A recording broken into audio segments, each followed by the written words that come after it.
अगला test paper number 2 है। पहला प्रश्न है कि विश्व की सबसे लंबी नदी क्रूज सेवा की शुरुआत जो हुई है वह किस जलमार्ग पर हुई है? सही जवाब यहाँ पर बन जाएगा ऑप्शन ए, वाराणसी डिब्रूगढ़ जलमार्ग पर। जो दृष्टि में आप सब कवर कर चुके हैं, करंट अफेयर्स का पार्ट है।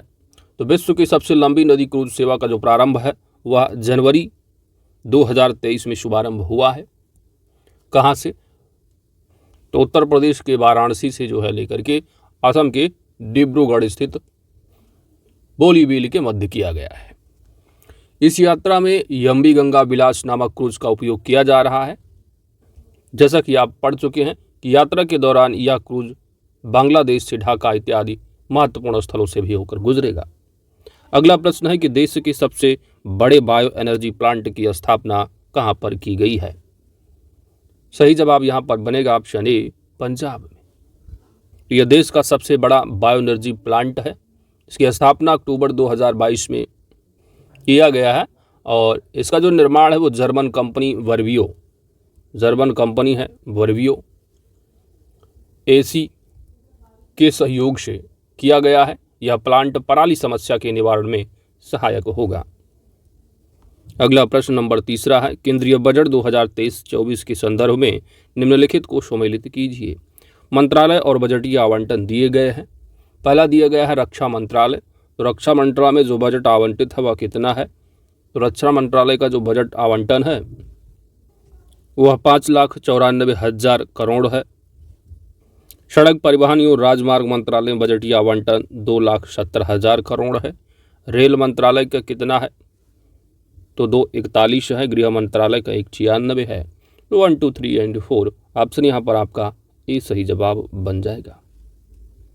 अगला प्रश्न है कि वर्ष 2022 में भारत विश्व में विदेशों से धन प्रेषण का सबसे बड़ा प्राप्तकर्ता रहा। इस संदर्भ में भारत द्वारा प्राप्त धनराशि की जो मात्रा थी वह कितने बिलियन डॉलर थी? तो विदेशों से प्राप्त धन प्रेषण के मामले में भारत नंबर 1 पर रहा है। टोटल कितने अमाउंट के साथ?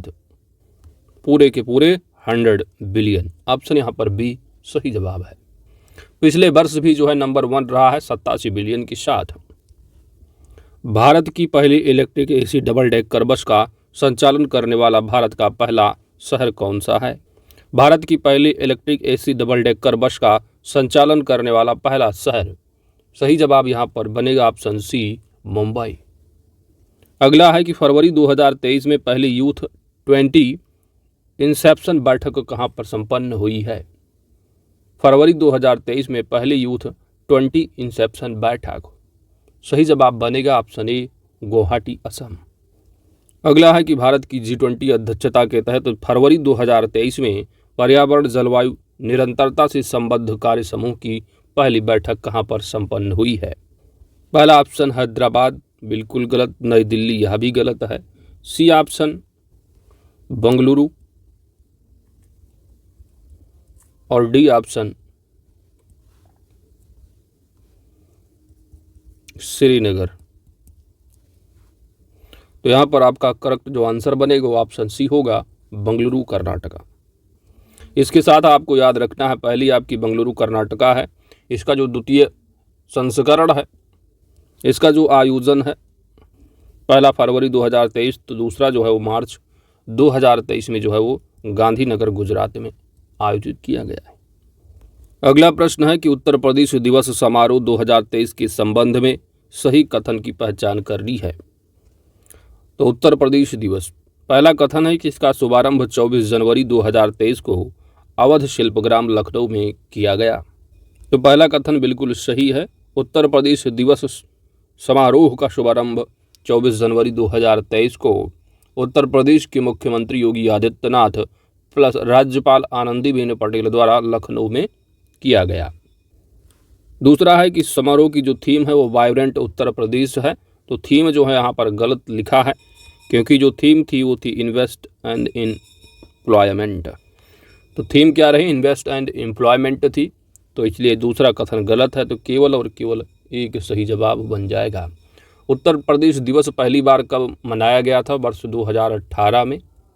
और आप जानते हो उत्तर प्रदेश दिवस का जो है स्थापना वर्ष जो मनाया गया वो 74वां रहा है, 74वां। 74वां कैसे होगा तो आप जानते हो कि पहले उत्तर प्रदेश का जो नाम हुआ करता था यूनाइटेड प्रोविंस, तो 24 जनवरी 1950 को नाम रखा गया उत्तर प्रदेश, तभी से आप क्या कहते हो 74वां हो जाएगा, काउंट करो 1950 से। तो चलिए आगे बढ़ते हैं। हाल ही में देश से विलुप्त हो चुके चीतों का जो मध्य प्रदेश के कोनो राष्ट्रीय उद्यान में पुनर्वास किया जा रहा है, तो ये सितंबर 2022 में ये चीते किस देश से लाए गए हैं, तो काफ़ी न्यूज़ में भी रहा, आप जानते हो मीडिया वालों को। ऑप्शन यहाँ पर आपका ए सही जवाब, नामीबिया से। तो इन चीतों को कहाँ पर छोड़ा गया है, तो कोनो राष्ट्रीय उद्यान। कोनो कहाँ पर है, तो कोनो आपका एमपी में है। इन चीतों को जो है 747 मालवाहक विमान से, कौन से विमान से, बोइंग 747 मालवाहक विमान से लाया गया था।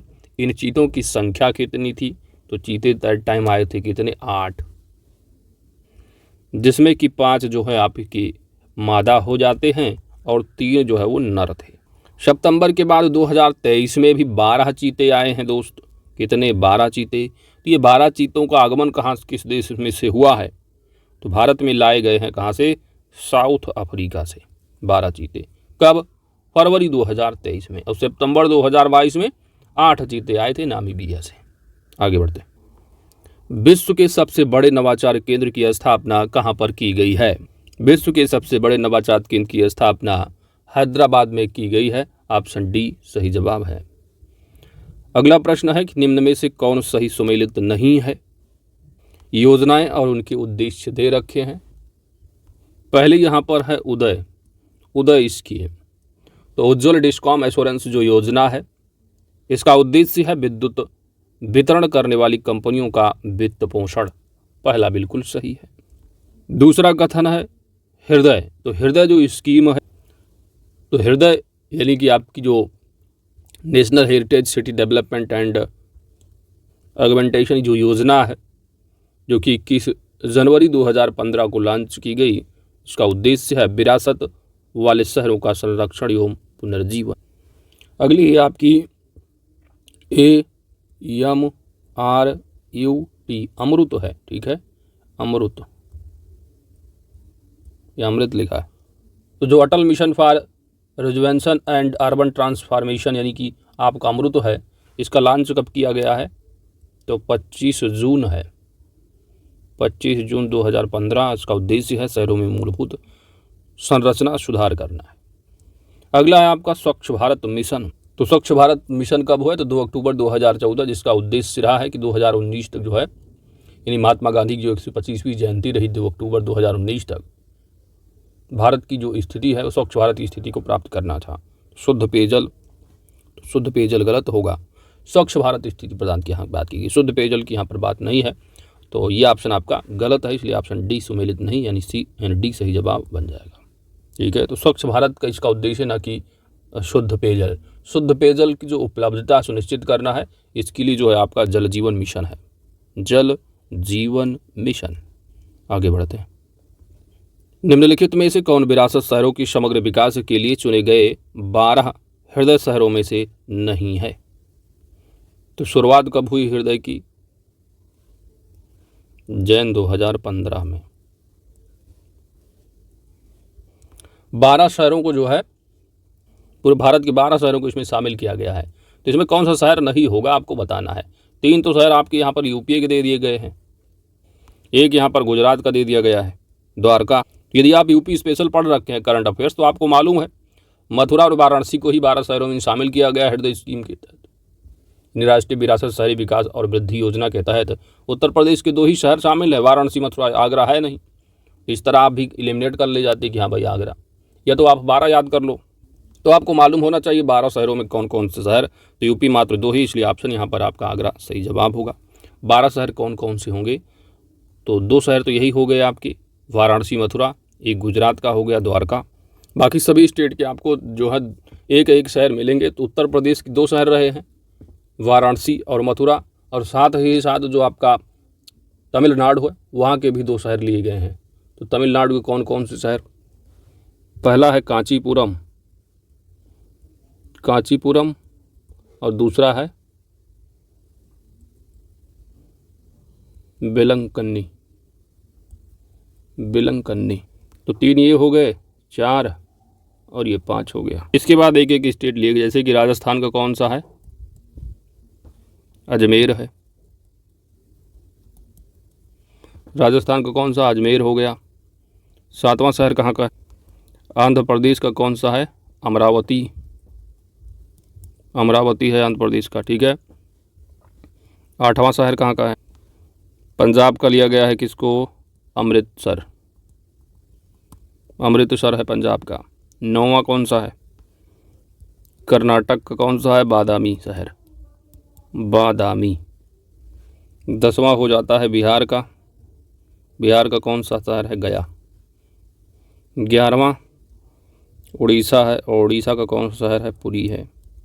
12वां नंबर शहर, 12वां जो है एक तमिलनाडु का लिए, तेलंगाना का है, ठीक है। तमिलनाडु के 2 शहर हैं, कांचीपुरम, बेलंकन्नी, और हो जाता है तेलंगाना।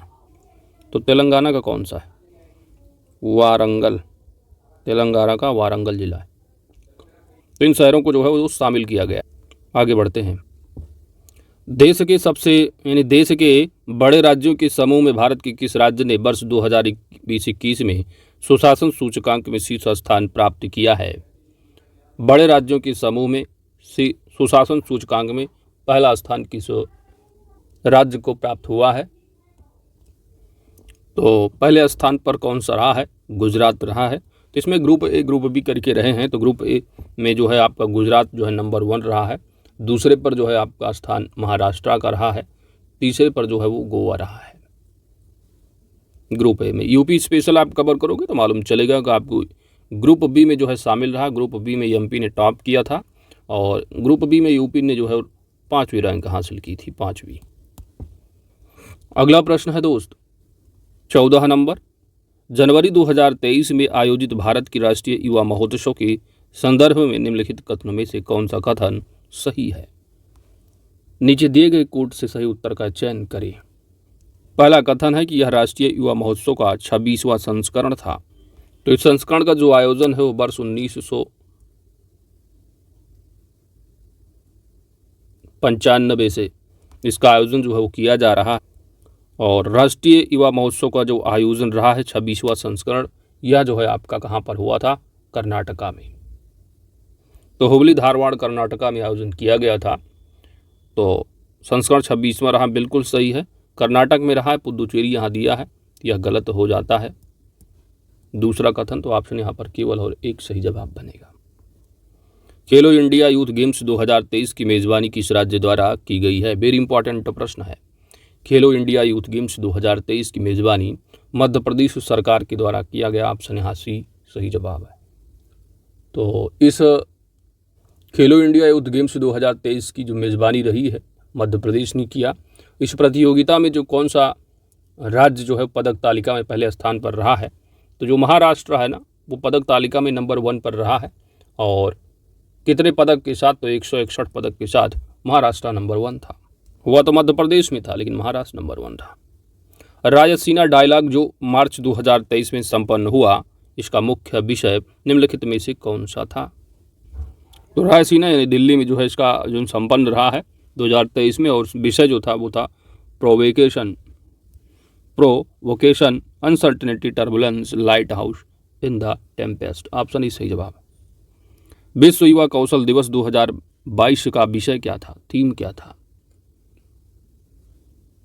ऑप्शन यहाँ पर आपका डी सही जवाब बनेगा। Transforming youth skills for the future.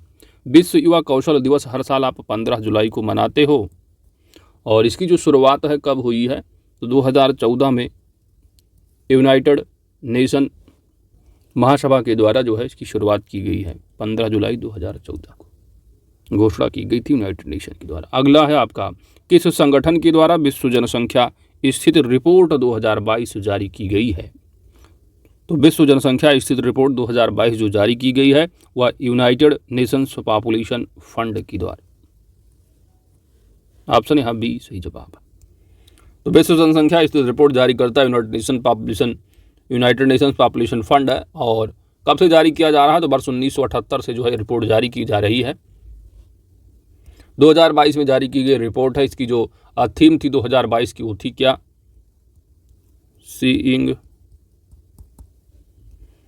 Seeing the unseen, the case for action in the neglected crisis of unintended pregnancy. अगला है कि नवंबर 2022 में जारी की गई विश्व के सर्वश्रेष्ठ 500 सुपर कंप्यूटरों में पहले स्थान पर चयनित कंप्यूटर कौन सा है। ऑप्शन यहाँ पर आपका ये सही जवाब है फ्रंटियर। तो फ्रंटियर अमेरिका का है, सुपर कंप्यूटर पहले स्थान पर है। वहीं फुगाकू दूसरे स्थान पर चला गया, जो कि पहले हुआ करता था, तो फुगाकू जापान का है और यह आपका अमेरिका का है। अगला है yes we can and TB निम्नलिखित में से किस दिवस की थीम है। ऑप्शन यहाँ पर आपका सी सही जवाब है, विश्व टीबी दिवस। विश्व टीबी दिवस हर साल कब मनाया जाता है, तो हर साल आप मनाते हो 24 मार्च को। तो 2023 का जो थीम है वो क्या है, हाँ हम टीबी समाप्त कर सकते हैं। अगला है बिम्स्टेक शिखर सम्मेलन 2022 का संपन्न कहाँ पर हुआ, तो 2022 बिम्स्टेक शिखर सम्मेलन कहाँ। ऑप्शन यहाँ पर ये सही जवाब है, कोलंबो में। वर्ष 2023 में आयोजित प्रथम महिला प्रीमियर लीग टूर्नामेंट को किस टीम ने जीता है। Option A Mumbai Indians. वर्ष 2022 में संपन्न आईसीसी के वार्षिक पुरस्कार समारोह में किसे वर्ष का सर्वश्रेष्ठ वनडे क्रिकेटर नामित किया गया है। ऑप्शन डी बाबर आजम को। विश्व कप हॉकी 2023 में भारत का जो स्थान रहा कौन सा रहा है। ऑप्शन यहाँ पर आपका सी सही जवाब है, 9वां स्थान। 2022 के लिए अखिल भारतीय फुटबॉल महासंघ men's player of the year का पुरस्कार जीतने वाले भारतीय फुटबॉलर कौन हैं। Option B Sunil Chhetri. वर्ष 2022 में आयोजित फीफा विश्व कप में कुल कितनी टीमों ने भाग लिया। Option A 32। वर्ष 2022 में मशहूर फुटबॉल खिलाड़ी पेले की मृत्यु हो गई, ये किससे संबंधित थे। तो मशहूर फुटबॉल खिलाड़ी पेले, इनकी मृत्यु हुई है हाल ही में, मृत्यु हुई तो किस कंट्री से संबंधित रहे हैं। करेक्ट आंसर आपका बन जाएगा ऑप्शन बी ब्राजील से। फ्रेंच ओपन टेनिस टूर्नामेंट 2022 की महिला एकल खिताब विजेता इगा स्वीटेक निम्नलिखित में से किस देश से हैं। Option A Poland. महिला एकल यूएस ओपन टेनिस टूर्नामेंट 2022 किसने जीता है। ऑप्शन ए इगा स्वीटेक ने। 2022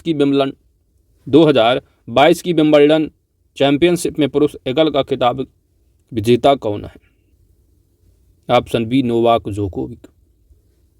अगला प्रश्न 31 नंबर है, आपको बताना है आंसर कौन सा होगा। यूएस ओपन टेनिस प्रतियोगिता 2022 में पुरुषों के एकल खिताब के विजेता कौन है। Boris Becker no, Jim Courier no, Novak Djokovic yes. Option यहाँ सी सही जवाब बन जाएगा। तो याद रखिएगा यूएस ओपन टेनिस प्रतियोगिता 2022 में पुरुषों के एकल के खिताब के विजेता कौन है, तो ऑप्शन यहाँ पर आपका डी सही जवाब होगा, कार्लोस एल्केराज। आगे बढ़ते हैं। निम्नलिखित में से वैदिक साहित्य का सही क्रम कौन सा है। वैदिक साहित्य का सही क्रम, ऑप्शन यहाँ पर सही जवाब वैदिक संहिताएं, ब्राह्मण, आरण्यक, उपनिषद। तो वैदिक साहित्य का सही क्रम पहले वैदिक संहिताएं, फिर ब्राह्मण, आरण्यक, फिर उपनिषद। किस नदी को ऋग्वेद में नदीतमा कहा गया है। नदीतमा, ऑप्शन यहाँ पर आपका सी सही जवाब है, सरस्वती। निम्नलिखित महाजनपदों में से किनका संबंध बुद्ध के जीवन से था। बुद्ध के जीवन से।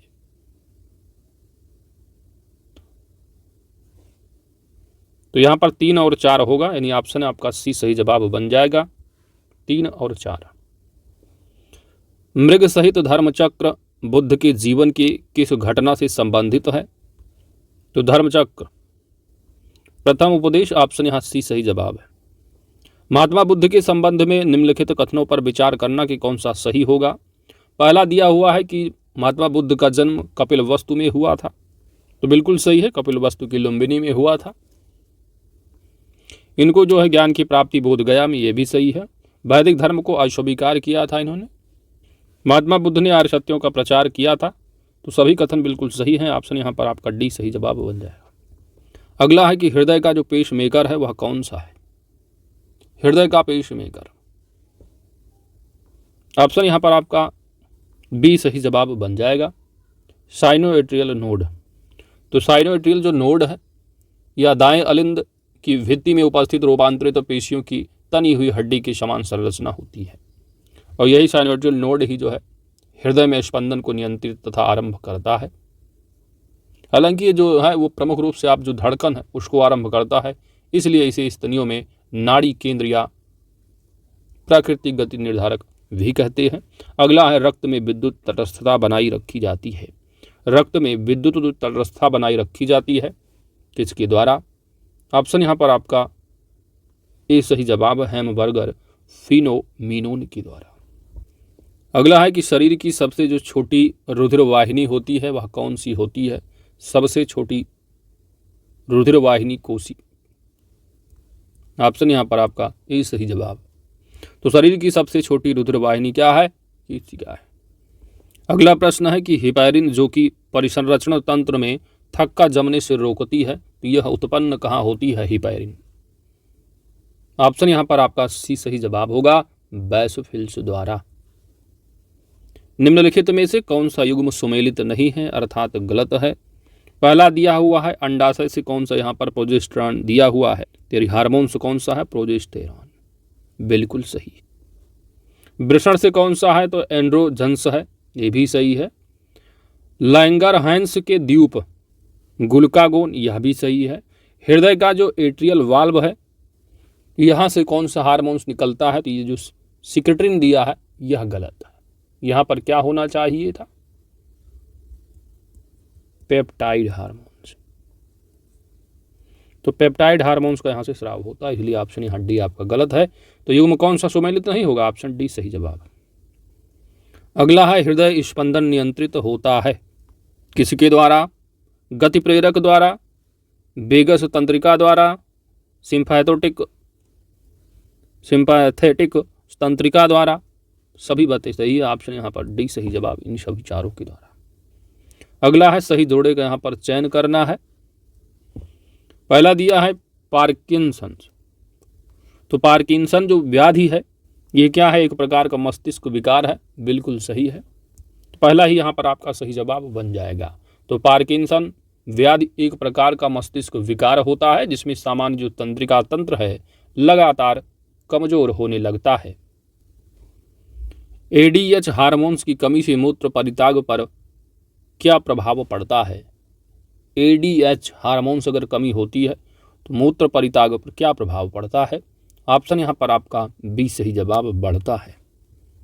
तो एडीएच हार्मोन्स यानी एंटी डायूरेटिक हार्मोन्स के अल्प श्रवण से जो है मूत्र परित्याग बढ़ जाता है। परित्याग मतलब कि बहुमूत्रता हो जाती है, यानी यह अवस्था आप कह सकते हो बहुमूत्रता या पॉलीयूरिया कहलाता है। अगला है कि बच्चे के दुग्धपान के समय स्तन में दूध का निष्कासन करने वाले हार्मोन्स का नाम क्या है?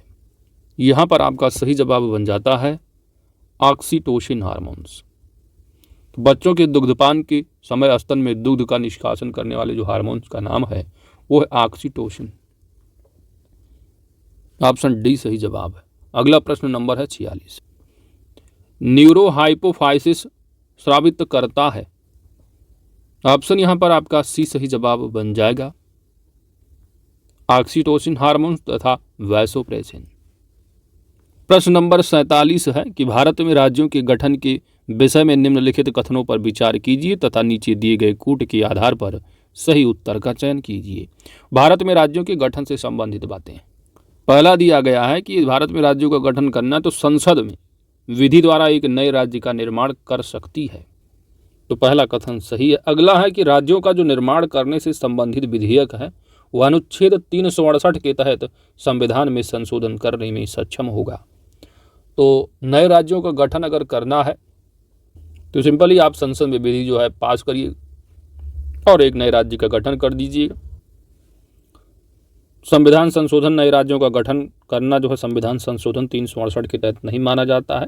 9 नवंबर 2000 ईस्वी को बिहार राज्य से अलग होकर पृथक झारखंड राज्य का गठन हुआ था। तो यह बात आपको हजम नहीं हो रही होगी, क्योंकि 9 नवंबर 2000 ईस्वी को यूपी से अलग होकर एक बना नया था, उत्तरांचल बनाया गया था। उत्तरांचल 9 नवंबर 2000 ईस्वी को उत्तरांचल, जो कि इसका नाम वर्तमान में 2007 से जनवरी 2007 से उत्तराखंड नाम हो गया उत्तरांचल का। तो 9 नवंबर 2000 को इसका गठन हुआ था, जबकि बिहार राज्य भी 2000 ईस्वी में ही रहा है, लेकिन डेट 9 नवंबर नहीं 15 नवंबर थी। तो बिहार राज्य से अलग होकर जो झारखंड राज्य का गठन किया गया था। ठीक है, तो 15 नवंबर 2000 ईस्वी को झारखंड बिहार से अलग हुआ था, बना था, और उत्तरांचल यानी उत्तराखंड जो है वो 9 नवंबर 2000 ईस्वी उत्तर प्रदेश से अलग होकर बन गया था। तो तीसरी बात सही, पहली बात यानी तीसरी बात गलत है, पहली बात सही थी, दूसरी बात यहाँ पर यह भी गलत है, क्योंकि नए राज्यों का गठन जो संविधान संशोधन के तहत नहीं है। आप जानते हो आर्टिकल 3 जो है बात करता है नए राज्यों के गठन से संबंधित, क्षेत्र विस्तार पुनर्गठन, आर्टिकल 3 है संबंधित।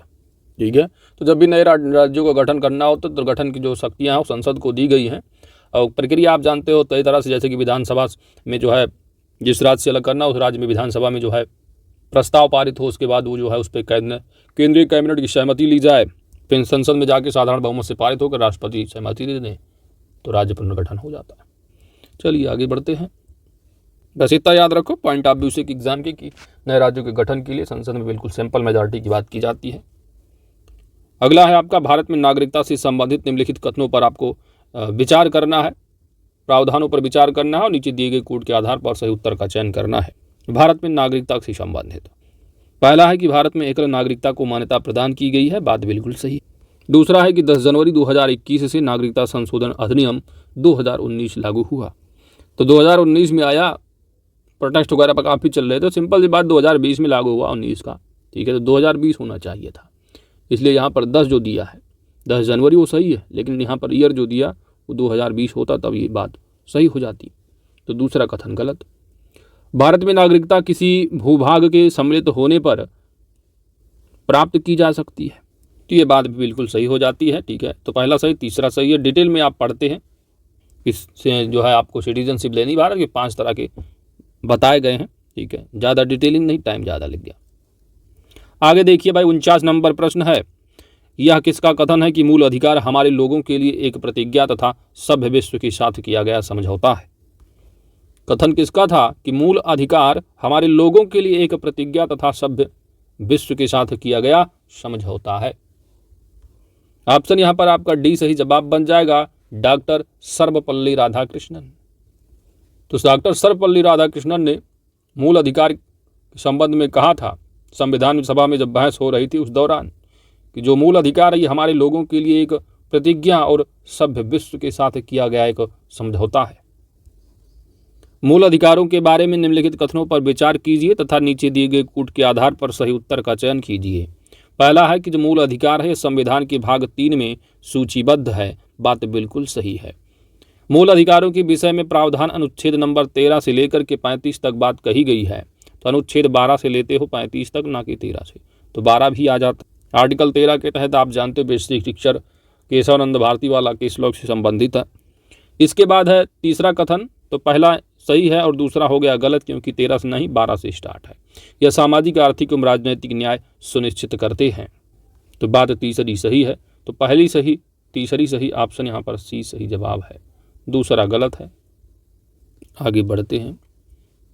अगला प्रश्न नंबर है 51 कि भारतीय संविधान के किस अनुच्छेद के अंतर्गत विधि की सम्यक प्रक्रिया के सिद्धांत को शामिल किया जाता है। तो यहाँ पर लिखा हुआ है सब क्या, सम्यक प्रक्रिया, विधि की सम्यक प्रक्रिया के सिद्धांत को। तो विधि की सम्यक प्रक्रिया आप पढ़ते हो due process of law. Article 14 में आप देखते हो विधि के समक्ष समानता में, एक ड्यू प्रोसेस ऑफ लॉ पढ़ते हो, एक प्रोसीजर्स एस्टेब्लिश्ड बाय लॉ पढ़ते हो। तो ड्यू प्रोसेस ऑफ लॉ यानी विधि की सम्यक प्रक्रिया है, और प्रोसेस एस्टेब्लिश्ड बाय लॉ विधि द्वारा स्थापित प्रक्रिया, विधि द्वारा स्थापित प्रक्रिया है।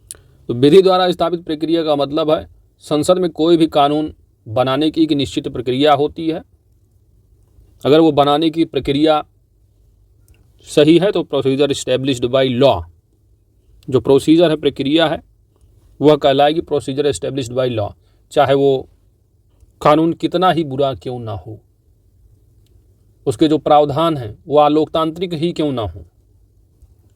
और प्रोसीजर इस्टेब्लिश्ड बाय लॉ आप पढ़ते हो कहाँ से लिया गया है, तो यह ब्रिटेन से है। ब्रिटेन में ये पूर्णतः अप्लाई है, तो वहाँ पर यही चलता है, कानून बना दिया गया तो बना दिया गया। किसी भी कार्य के लिए अगर आप कुछ कर रहे हो, अगर वहाँ लिख दिया गया इस काम करने के लिए आपको फांसी दे दी जाएगी तो फांसी मिल जाएगी। लेकिन अपने यहाँ देखोगे तो याद रखिएगा, ठीक है, प्रोसीजर इस्टेब्लिश्ड बाय कहाँ से लिया गया है, जापान, अच्छा ब्रिटेन बोला गया, ठीक है, जापान है। तो आपसे एग्जाम में पूछा भी जाता है कि भारतीय संविधान में जो विधि द्वारा स्थापित प्रक्रिया है ये कहाँ से लिया गया है, तो जापान की संविधान से लिया गया। तो ड्यू प्रोसेस ऑफ लॉ, तो बेसिकली ब्रिटेन से ही ला, लेकिन ब्रिटेन ने अपनाया नहीं, अमेरिका वाले ने बिल्कुल अपने हाथों हाथ ले लिया, तो ये आपको अमेरिका से लिया गया है, ये आपको इसे पढ़ना होता है, ठीक है। तो प्रोसीजर इस्टेब्लिश्ड बाय जापान का है और ड्यू प्रोसेस ऑफ लॉ कहाँ का है, बेसिकली निकला तो ब्रिटेन से था, लेकिन अमेरिका वाले ने हाथों हाथ ले लिया, अपना लिया, तो अमेरिका की संविधान से है due process of law. Vidhi process में क्या है, विधि द्वारा स्थापित प्रक्रिया में क्या है, प्रोसीजर इस्टेब्लिश्ड बाय लॉ में क्या है, कोई कानून बन गया तो वो बन गया, चाहे वो संविधान की नज़रों में कैसा भी हो। जापान में ऐसे ही चलता है। लेकिन अपने इंडिया में देखेंगे तो ड्यू प्रोसेस ऑफ लॉ है अमेरिका में, यानी कोई भी यदि कानून आप बना रहे हो तो अपने यहाँ आर्टिकल नंबर 13 आ जाता है, जो कि बेसिक स्ट्रक्चर की बात करता है, केशवानंद भारती बनाम केरल राज्य। कोई भी आप कानून बना रहे हैं तो देश की जो उच्च अदालत है प्रोसीजर इस्टेब्लिश्ड बाय लॉ में तो चेक करती है कि भाई जब जो कानून बनाया गया है पूरी प्रक्रिया से पालन किया गया है या नहीं किया गया है, जहाँ जहाँ पास होना चाहिए वहाँ से पास होकर के आ चुका है या नहीं, कानून कैसा भी हो। लेकिन अपने भारत में क्या है, प्रोसीजर के साथ साथ ये भी चेक किया जाता है जो कानून बनाया गया है उनमें जो निहित कंटेंट है वो भी संविधान के दायरे में है या नहीं। तो आप जानते हो कोई भी कानून अगर देश में बन रहा है तो ना तो मूल अधिकारों को कम कर सकता है ना ही खत्म कर सकता है। आर्टिकल 13 कहता है केशवानंद भारती बनाम केरल राज्य। तो ध्यान देना इन सब चीज़ों को। Procedure established by law Japan से है, ड्यू प्रोसेस ऑफ लॉ आपका विधि की समग्र प्रक्रिया अमेरिका से है। तो यहाँ पर आर्टिकल संबंधित होगा 21 लाइफ एंड लिबर्टी से संबंधित होगा। किस अनुच्छेद के अंतर्गत विधि की समग्र प्रक्रिया के सिद्धांत को शामिल किया गया है। तो आर्टिकल 21 आप जानते हो आपका फंडामेंटल राइट्स है, लाइफ एंड लिबर्टी, तो प्राण दैविक की स्वतंत्रता की बात की जाती है, जीवन जीने का अधिकार है।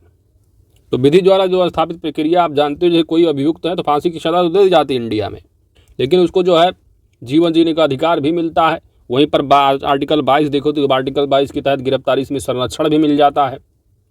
और 20 में क्या बात कही जाती है, 20 में कही जाती है कि जो अपराध के लिए दोष सिद्धि के संबंध में संरक्षण भी मिलता है। तो ये सारी बातें हो जाती हैं। आगे बढ़ते हैं। अगला है कि भारत के उच्चतम न्यायालय ने अनुच्छेद 21 के तहत किन अधिकारों को मौलिक अधिकार के रूप में मान्यता दी है। समान कार्य के लिए समान वेतन का अधिकार, तो ये भी 21 के ही तहत है। यहाँ पर डीपीएसपी के तहत नहीं जाना आपको, यहाँ पर आर्टिकल 21 के तहत ये अधिकार हो सकते हैं आपकी। समान कार्य के लिए समान वेतन का अधिकार है, विदेश यात्रा का अधिकार है, आपको आवास का अधिकार है। ये सभी के सभी जो है सुप्रीम कोर्ट के बहुत सारे केस लॉ में ये सभी आपको देखने को मिल जाते हैं। इन अधिकारों को जो है माना है कि लाइफ एंड लिबर्टी के तहत आ जाते हैं सब। प्रेस की स्वतंत्रता का अधिकार तो चिल्लाते रहते हैं प्रेस वाले, हमारा 19 के तहत अधिकार है ना, इसके मामले बोलते रहते हैं अपना कि हमारा अधिकार सवाल पूछना है। अगर उनसे कोई सवाल पूछ ले तो आप समझ सकते हैं। चलिए, तो 1 2 3 ऑप्शन यहाँ पर आपका सी सही जवाब बन जाता है। ये नहीं जानते कि नागरिक का अधिकार है ये भी। चलिए, राष्ट्रीय आपातकाल के दौरान संविधान के किस अनुच्छेद को समाप्त नहीं किया जा सकता है। वेरी वेरी इंपॉर्टेंट फैक्ट है। राष्ट्रीय आपातकाल के दौरान सभी मूल अधिकारों को समाप्त किया जा सकता है, लेकिन आर्टिकल 20 और 21 को स्थगित नहीं किया जा सकता है। ऑप्शन यहाँ पर आपका बी सही जवाब होगा, साथ ही साथ 20 भी है, तो ऑप्शन बी। भारतीय संविधान में शोषण के मूल अधिकार के अंतर्गत शामिल अधिकारों के संबंध में विचार कीजिए तथा नीचे दिए गए कूट के आधार पर सही उत्तर का चयन कीजिए। तो आप मूल अधिकार में आर्टिकल नंबर 23 पढ़ते हो, जो कि मानव के दुर्व्यापार से संबंधित है, और बलात् श्रम से संबंधित जो प्रतिषेध आपको देखने को मिलता है वो 24 में है। तो 23 और 24 है। मानव देह का व्यापार बंधुआ मजदूरी का निषेध है। यौन उत्पीड़न के लिए वृद्ध महिलाओं का अधिकार इसमें नहीं आता है आपका, ठीक है। इसके बाद कारखानों और खादानों में बच्चों की नियोजन का निषेध है आर्टिकल 24 के तहत। ये सब बातें आ गई 1, 2 और 4। ऑप्शन यहाँ सी सही जवाब है। संविधान का कौन सा अनुच्छेद दोष सिद्धि के संबंध में अभियुक्तों को दोहरे दंड एवं स्व अभिशंसन से संरक्षण प्रदान करता है? ऑप्शन यहाँ पर सी सही जवाब, आर्टिकल 20। अगला है कि आर्टिकल 19 के बारे में सत्य कथन कौन सा है, चयन करना है। पहला कथन है कि 19 में भाषण एवं अभिव्यक्ति की स्वतंत्रता समेत 6 प्रकार की स्वतंत्रताएं प्रदान की गई हैं। बात बिल्कुल सही है, 6 बातें कही गई। आर्टिकल 19 है, सब आर्टिकल 1 क्लॉज ए है, बी है, सी है, डी है, ई है और इसके बाद एफ नहीं है, निजी होगा। तो ये क्लॉज है, 6 बातें कही गई हैं। अनुच्छेद 19 के तहत प्राप्त स्वतंत्रता का अधिकार नागरिक एवं विदेशी दोनों को उपलब्ध है। तो यह बात बिल्कुल नहीं हजम होती। स्वतंत्रता का अधिकार केवल अपने नागरिकों को है, विदेशी यहाँ पर बात नहीं की गई है। अनुच्छेद 19(1) अनुच्छेद 19 क्या बताया जा रहा है, तहत केवल नागरिकों को संपत्ति का अधिकार फंडामेंटल राइट नहीं है, आप जानते हो। फंडामेंटल राइट से हटाकर इसको 44वीं संविधान संशोधन के तहत 300A में डाल दिया गया। फाइनेंस प्रॉपर्टी का जो आपका भाग 12 होता है वहाँ पर। तो तीसरा भी नहीं, दूसरा भी नहीं, केवल और एक सही जवाब, ऑप्शन डी सही जवाब बनेगा। प्लास्टिक पर्यावरण हितैषी नहीं होता, क्योंकि कारण क्या है कि प्लास्टिक पर्यावरण हितैषी नहीं होता। पहला कारण दिया जैव अनिम्नीकरण पदार्थ है, बात बिल्कुल सही है। अपघटित होने में कई वर्ष का समय लेता है।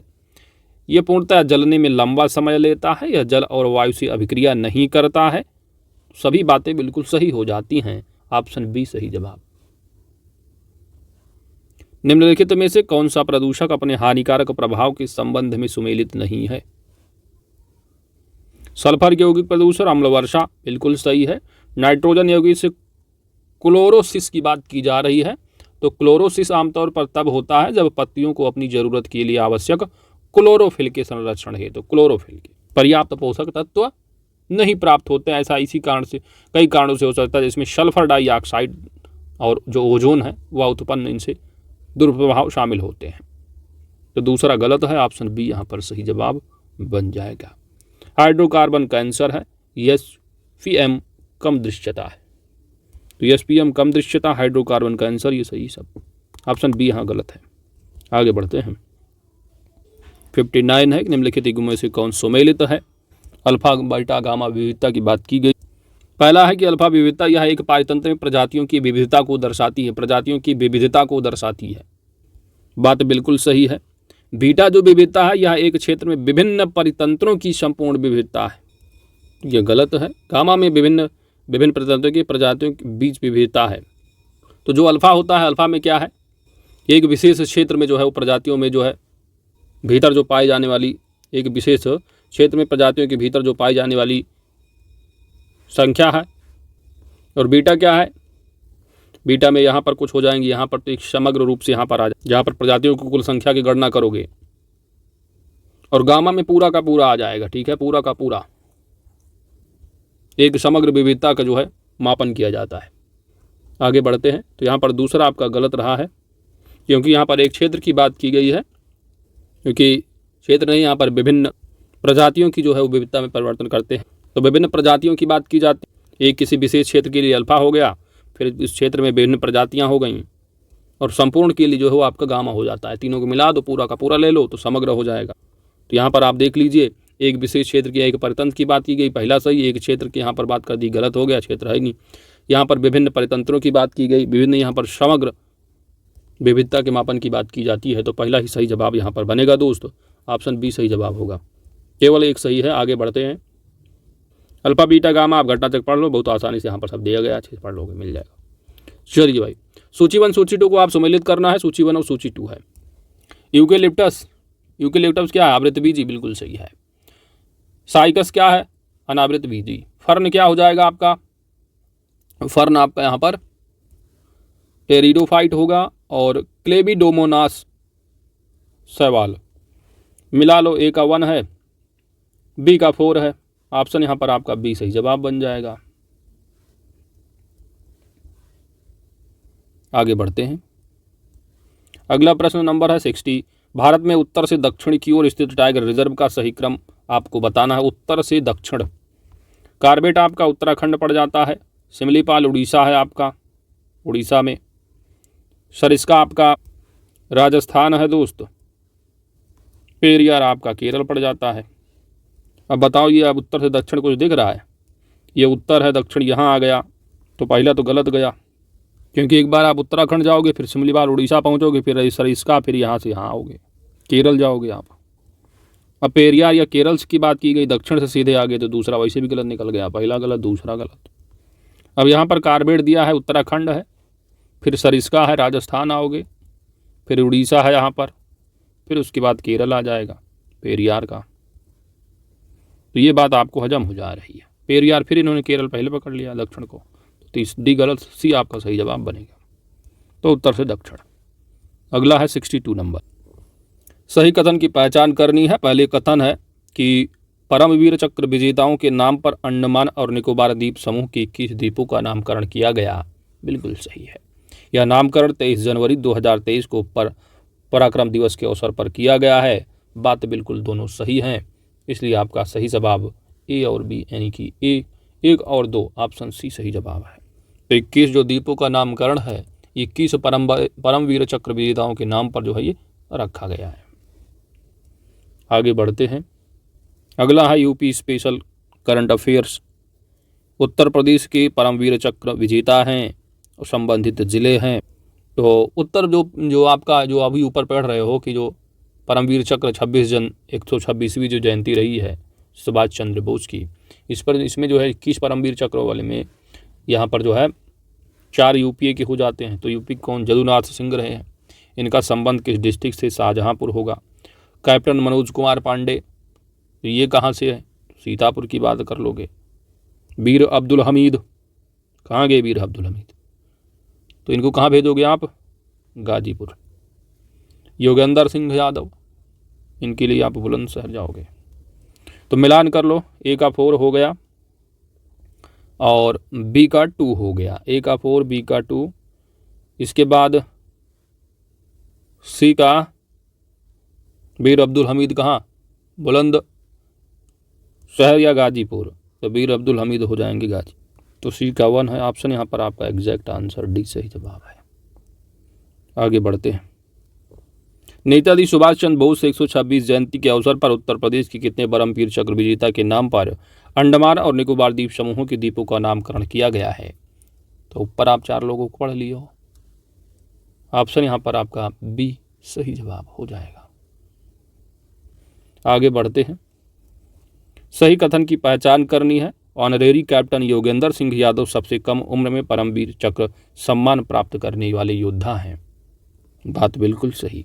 योगेंद्र सिंह यादव वर्तमान में जीवित हैं, यह भी सही। उन्हें the hero of tiger hills के नाम से भी जाना जाता। तीनों बातें सही हो जाती है, ऑप्शन सी सही जवाब है। भारतीय राष्ट्रीय कांग्रेस की स्थापना के समय भारत का वायसराय कौन था? Option D Lord Dufferin. निम्नलिखित नेताओं में किसने क्रांतिकारी संगठन अभिनव भारत समाज की स्थापना की? अभिनव भारत समाज की स्थापना बी.डी. सावरकर, ऑप्शन यहाँ बी सही जवाब, विनायक दामोदर सावरकर। तो अभिनव भारत समाज जानते हो, पहले मित्र मेला बना, भाई मित्र मेला के रूप में जो है गठन हुआ था शुरुआती दौर में। फिर 1904 आता है, 1904 में इसका नामकरण कर दिया जाता है अभिनव भारत समाज। तो अभिनव भारत समाज कब? 1904। भारत में जिस राजनीतिक संगठन की स्थापना 1838 ईस्वी में हुई उसका नाम क्या था? सही जवाब यहां पर बन जाएगा option D, land holders society या जमींदारी एसोसिएशन, ऑप्शन डी। कहां पर हुई? कलकत्ता। आगे है कलकत्ता में एशियाटिक सोसाइटी ऑफ बंगाल की स्थापना 1784 में किसके द्वारा की गई? Option C, William Jones. भारतीय राष्ट्रीय कांग्रेस के पहले अध्यक्ष कौन थे? WC Banerjee, Womesh Chandra Banerjee, option D. भारतीय राष्ट्रीय कांग्रेस का प्रथम निर्वाचित यूरोपीय अध्यक्ष कौन था? प्रथम यूरोपीय अध्यक्ष, ऑप्शन यहां पर आपका बी सही जवाब होगा, जॉर्ज यूले। तो प्रथम निर्वाचित यूरोपीय अध्यक्ष रहे हैं और कब की थी अध्यक्षता, तो ये चौथी बार जो है वो चुने जाने वाली जो टाइम टर्म रहा, तो चौथी टर्म में बने थे ये 1888 ईस्वी में। कहाँ से बने थे ये कमेंट करिए आप लोग। चलिए 72 नंबर है कि स्वतंत्रता आंदोलन के क्रांतिकारी आतंकवादियों के महत्वपूर्ण साहसिक कार्य, बर्रा डकैती का स्थान बताइए। तो बर्रा डकैती कहाँ? पूर्वी बंगाल में अवस्थित है। कब? 1908 में। 1908 में बर्रा डकैती घटना रही। यह बर्रा डकैती वाला जो संगठन रहा है, क्रांतिकारी का समूह जो रहा है डकैती करने वाले बर्रा, इनका नेता कौन था? नेतृत्व पुलिन बिहारी दास थे। ठीक है, पुलिन बिहारी दास। अगला है अफ्रीका महाद्वीप के निम्नलिखित देशों पर गौर कीजिए और बताइए उपयुक्त देशों को उत्तर से दक्षिण दिशा की ओर व्यवस्थित करना, उत्तर से दक्षिण। तो लीबिया होगा नंबर 1 पर, उसके बाद आएगा मध्य अफ्रीकी गणराज्य, फिर उसके दक्षिण में होगा जाम्बिया, फिर होगा बोत्सवाना। तो लीबिया 1, मध्य अफ्रीकी गणराज्य 4, तीसरे पर जाम्बिया, चौथे पर है बोत्सवाना। ऑप्शन डी सही जवाब है। आगे प्रश्न है कि उत्तरी अमेरिका महाद्वीप की महान झीलों के संदर्भ में कथनों पर गौर करना है। उत्तरी अमेरिका महाद्वीप की झीलें, उत्तरी अमेरिका। पहला कथन है कि उत्तरी जो अमेरिका है, इनकी जो महान झीलें हैं, इनके अंतर्गत कुल 4 झीलों को शामिल किया जाता है। बिल्कुल गलत है, 4 नहीं 5 झील हैं, 5 झीलों को शामिल किया जाता है। दूसरा है कि बफेलो औद्योगिक प्रदेश ह्यूरॉन झील के किनारे स्थित है। तो जो बफेलो है यह औद्योगिक प्रदेश ह्यूरॉन झील किनारे बता रहे हैं, जो कि आपका गलत है। ह्यूरॉन नहीं, इरी झील है। तो 5 झीलें हैं कौन भाई? महान उत्तरी अमेरिका की। सुपीरियर है, इसके बाद यच ह्यूरॉन है, मिशिगन है,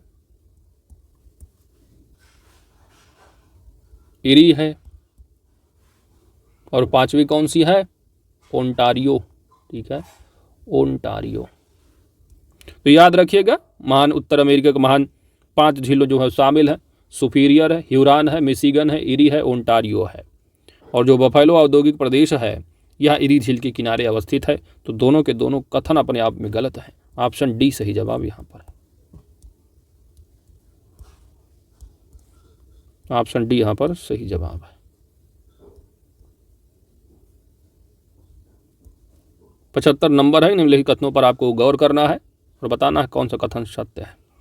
पहला है कि मर्केटर प्रक्षेप का उपयोग जलयानों के लिए किया जाता है। बात बिल्कुल सही। भूमध्य रेखीय क्षेत्रों को बोन प्रक्षेप द्वारा दर्शाया जाता है। तो जो भूमध्य रेखीय क्षेत्र हैं इनको किस प्रक्षेप से? बोन नहीं, ज्या प्रक्षेप। तो भूमध्य रेखीय क्षेत्रों को बोन प्रक्षेप द्वारा नहीं दर्शाया जाता, ज्यावक्रीय प्रक्षेप द्वारा दर्शाया जाता है। तो पहला कथन सही है, दूसरा गलत हो गया। तो ऑप्शन ए सही जवाब बन जाएगा, केवल एक। अगला है कि भाई मानचित्र पर अंकित रेखाओं के संदर्भ में निम्नलिखित कथनों पर गौर कीजिए। पहला जो दिया है आइसोनेफ, ये मेघाच्छादन की समान मात्रा मिलाने वाली रेखा है। बात बिल्कुल सही है। आइसोपैक, ये पाला गिरने की समान मात्रा वाले स्थानों को मिलाने वाली रेखा बताया जा रहा है। तो दूसरा हो गया गलत, क्योंकि आइसो जो पैक है, आइसो है ना, आइस से ही निकल के आ रहा। तो यानी कि हिमानी और जो चट्टान है, हिमानी अथवा चट्टानों की समान मोटाई को दर्शाने वाली आइसो, आइस। ठीक है, दूसरा गलत हो गया। आइसो बाथ है, बाथ। यह समुद्र के अंदर समान गहराई वाले स्थानों को मिलाने वाली रेखा है। तो यह दूसरा गलत हो गया, तीसरा सही है। तो 1 और 3 सही जवाब यहाँ पर बन जाता है। ऑप्शन सी, ऑप्शन सी आपका सही जवाब हो जाएगा। अगला प्रश्न है सूची 1 सूची 2 को मिलान करना है। ग्रह दे हैं, उपग्रह कौन सा होगा उनका? तो बृहस्पति यूरोपा हो गया। तो बृहस्पति का उपग्रह यूरोपा है। शनि का क्या है? रिया। अरुण वरुण बसते हैं, तो अरुण का एरियल है और वरुण का लारिस है। मिलान कर लो, ए का 2 हो गया, बी का 3 हो गया, सी का 2 हो गया और डी का 4 हो गया। तो 1 3 2 4 ऑप्शन ही सही जवाब है। प्रश्न नंबर 78 है कि पृथ्वी की आंतरिक संरचना मेटल की अधिकतम जो गहराई है वह कहाँ तक मानी जाती है? ऑप्शन यहाँ पर आपका बी सही जवाब होगा, 2900 किलोमीटर तक। तो बेसिकली जो आपकी पृथ्वी की संरचना है, तो पृथ्वी की संरचना में जो क्रस्ट है, क्रस्ट की जो गहराई है सामान्यतः लगभग जो है 30 किलोमीटर तक होती है। और मेंटल की जो गहराई, तो मेंटल जो है आपका 30 से लेकर के 2900 तक की बात करोगे। वहीं पर कोर जो है, जो कोर की गहराई है वह 2900, लगभग 2900 से लेकर के 6378 किलोमीटर तक की होती है। तो अधिकतम गहराई कहाँ तक मानी जाती है? तो ऑप्शन यहाँ पर आपका बी सही जवाब लगा दोगे। 6371 दिया, 78 होना चाहिए तो बी लगाओगे। आगे बढ़ते हैं। कहाँ तक मानी जाती है लिखा है, तो यहाँ पर 78 होना चाहिए, लेकिन बी दिया इन्होंने आंसर। चलो, निम्नलिखित तत्वों पर आपको विचार करना है और उपयुक्त तत्वों को उनकी क्रस्ट पर पाई जाने वाली मात्रा के आधार पर अधिक से जो है कम की ओर, अधिक से कम की ओर व्यवस्थित करना है। तो क्रस्ट पर पाई जाने वाली जो मात्रा के आधार पर अधिक से कम की ओर, तो पृथ्वी का जो क्रस्ट है जिसकी अधिकतम गहराई 30 किलोमीटर तक होती है, तो अधिकतम 30 किलोमीटर तक आपको विचार करना है कि क्रस्ट पर पाई जाने जो मात्रा है वो अधिक से कम की ओर व्यवस्थित कर। तो क्रस्ट में कौन कौन सी मात्राएं पाई जाती हैं? तो जो ऑक्सीजन है, ऑक्सीजन आपका मिलता है 47%। सिलिकॉन, तो जो सिलिकॉन है वह 28% लगभग। फिर एल्यूमिनियम हो जाता है, एल्यूमिनियम लगभग जो है आपको 8% मिलेगा। लोहा भी लगभग आपको मिलता है 5%। कैल्शियम भी आ जाता लगभग 3.6%। तो सबसे ज़्यादा आपको मिला ऑक्सीजन 47%, सिलिकॉन आपको मिल रहा 28% लगभग, लोहा यहाँ पर आपको मिल रहा है 5%, एल्यूमिनियम मिल रहा 8%। मिला लो भाई। तो 3 पहले आएगा, 3142 कहाँ है? ऑप्शन डी यहाँ सही जवाब बन जाएगा।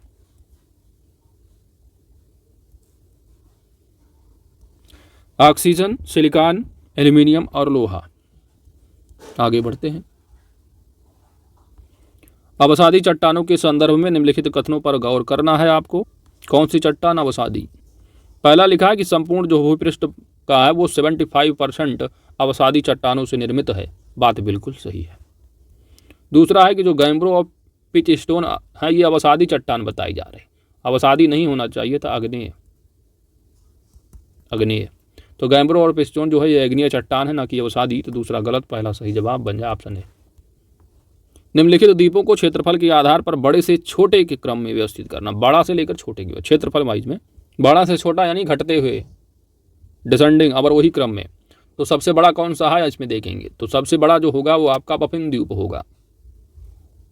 इससे छोटा हो जाता है ग्रेट ब्रिटेन, इसके बाद इससे छोटा हो जाएगा आयरलैंड नंबर 1, नंबर 2, फिर इससे छोटा आयरलैंड, फिर इससे छोटा ये हो जाता है आपका तस्मानिया। तो मिला लो 1 2 4 3, ऑप्शन यहाँ पर एक सही जवाब बन जाएगा। पश्चिमी यूरोपीय तुल्य जलवायु का विस्तार किन अक्षांशों के मध्य पाया जाता है? पश्चिमी यूरोपीय तुल्य जलवायु का विस्तार किन अक्षांशों के मध्य पाया जाता है? 45 डिग्री 60, ऑप्शन यहाँ डी सही जवाब है। भारतीय राष्ट्रीय आंदोलन के निम्नलिखित विद्रोहियों को आरोही क्रम में व्यवस्थित करना है। तो विद्रोह जो दिए हैं, विद्रोह भारतीय राष्ट्रीय आंदोलन, कच्छ है, नागा है, कुकी है, रंपा है। तो यहाँ से प्रश्न बनता ही है भाई। विद्रोह वाला चैप्टर पढ़ जरूर लेना, एरिया जरूर, ईयर कभी कभी दे देते हैं मिलाने को, या नेतृत्वकर्ता पूछ लेंगे मिलान करने को। तो कच्छ विद्रोह, ठीक है, कच्छ विद्रोह का आपका ईयर अगर देखोगे तो कच्छ विद्रोह, कच्छ का मतलब गुजरात, तो गुजरात वाला कच्छ विद्रोह ये 1816 हो जाएगा। नागा जो विद्रोह है वो 1931 का है। कुकी विद्रोह कब का है? तो कुकी मणिपुर का 1917 का है। रासिरंपा विद्रोह आंध्र प्रदेश का, ये आपका 1879 यानी 79 अब मिला लो। आरोही क्रम में बताना है, असेंडिंग ऑर्डर ईयर का। तो सबसे पहले यहाँ पर घटित घटना कौन सी हो रही है आपको? 1816। तो 1816 एक ले लिया आपने पहले। 1816 के बाद यहाँ पर पहले के आपको देखने को मिल रहा है 1879 आ जाओगे, तो यानी 4 हो जाएगा। बस यही आपका मिल जा रहा है, ठीक है। उसके बाद देखोगे कुकी 1917, नागा 1931 2, तो ऑप्शन बी सही जवाब है।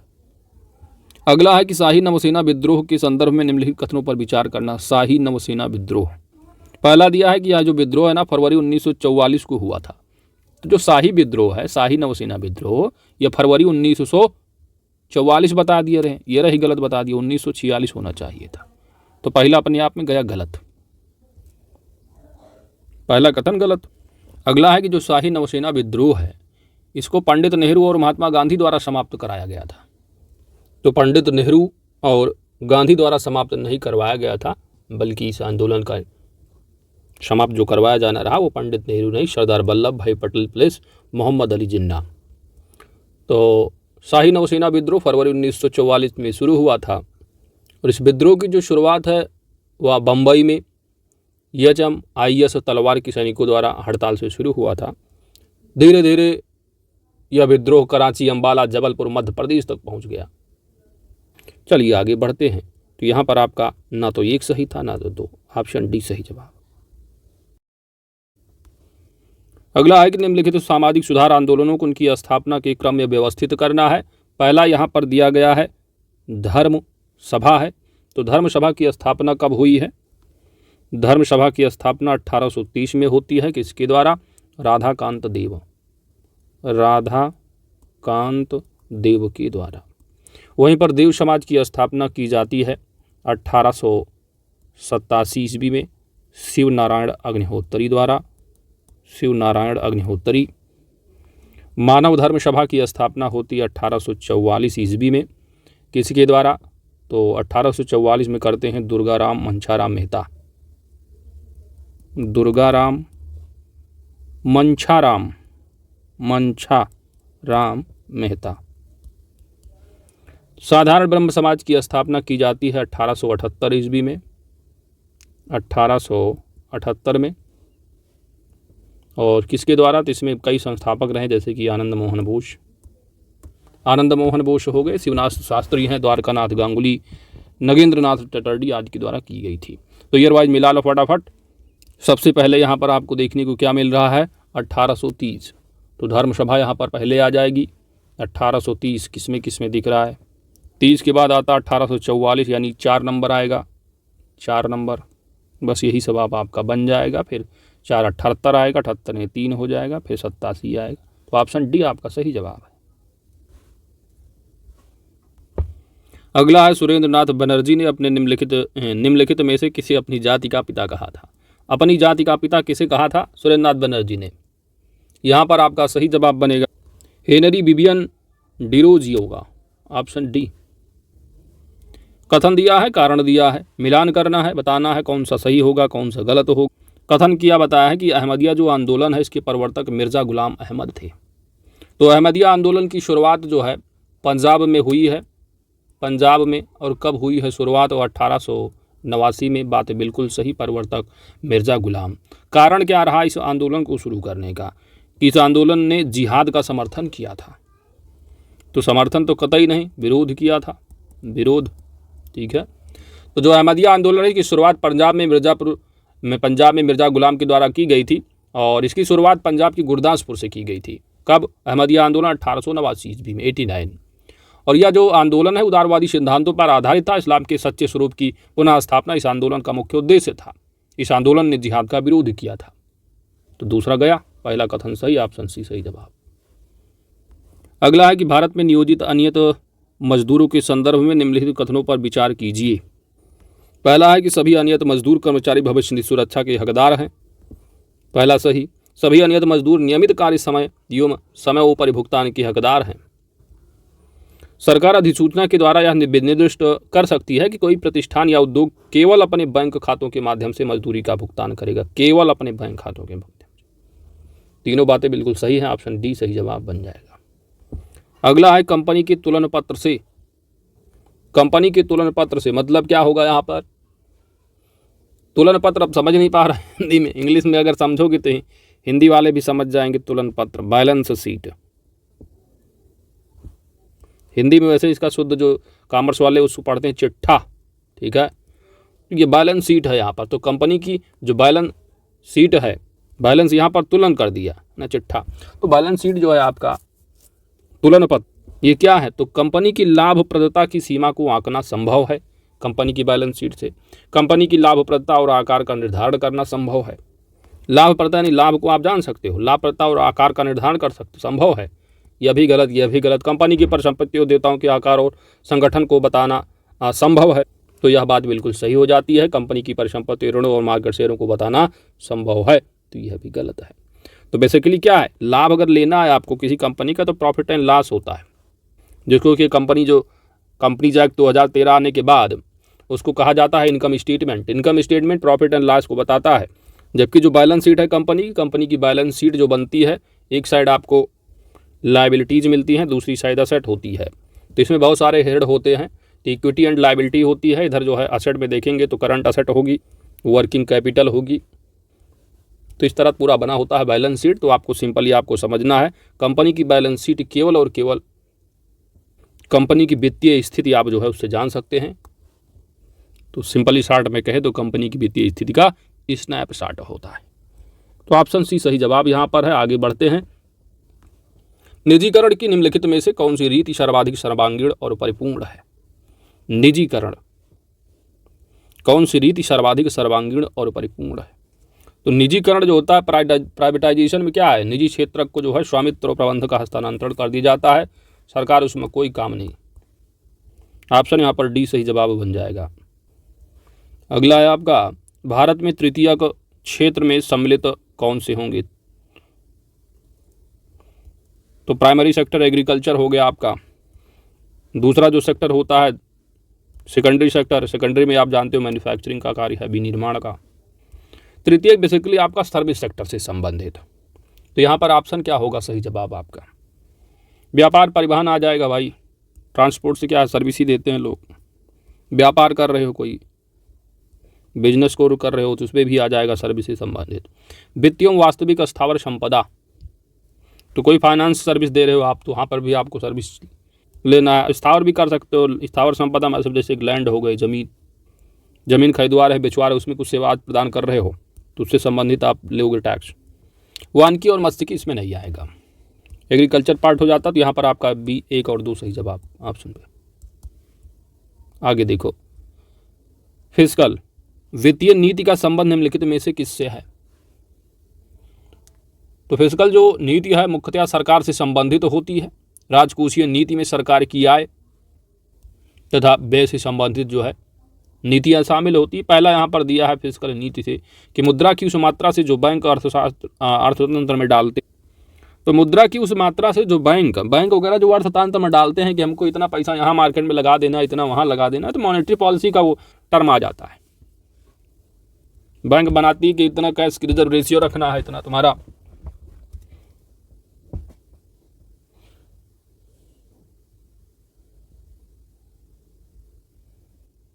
तो ऑप्शन बी आपका सही जवाब, कर लगाने और शासन के पेश से संबंधित।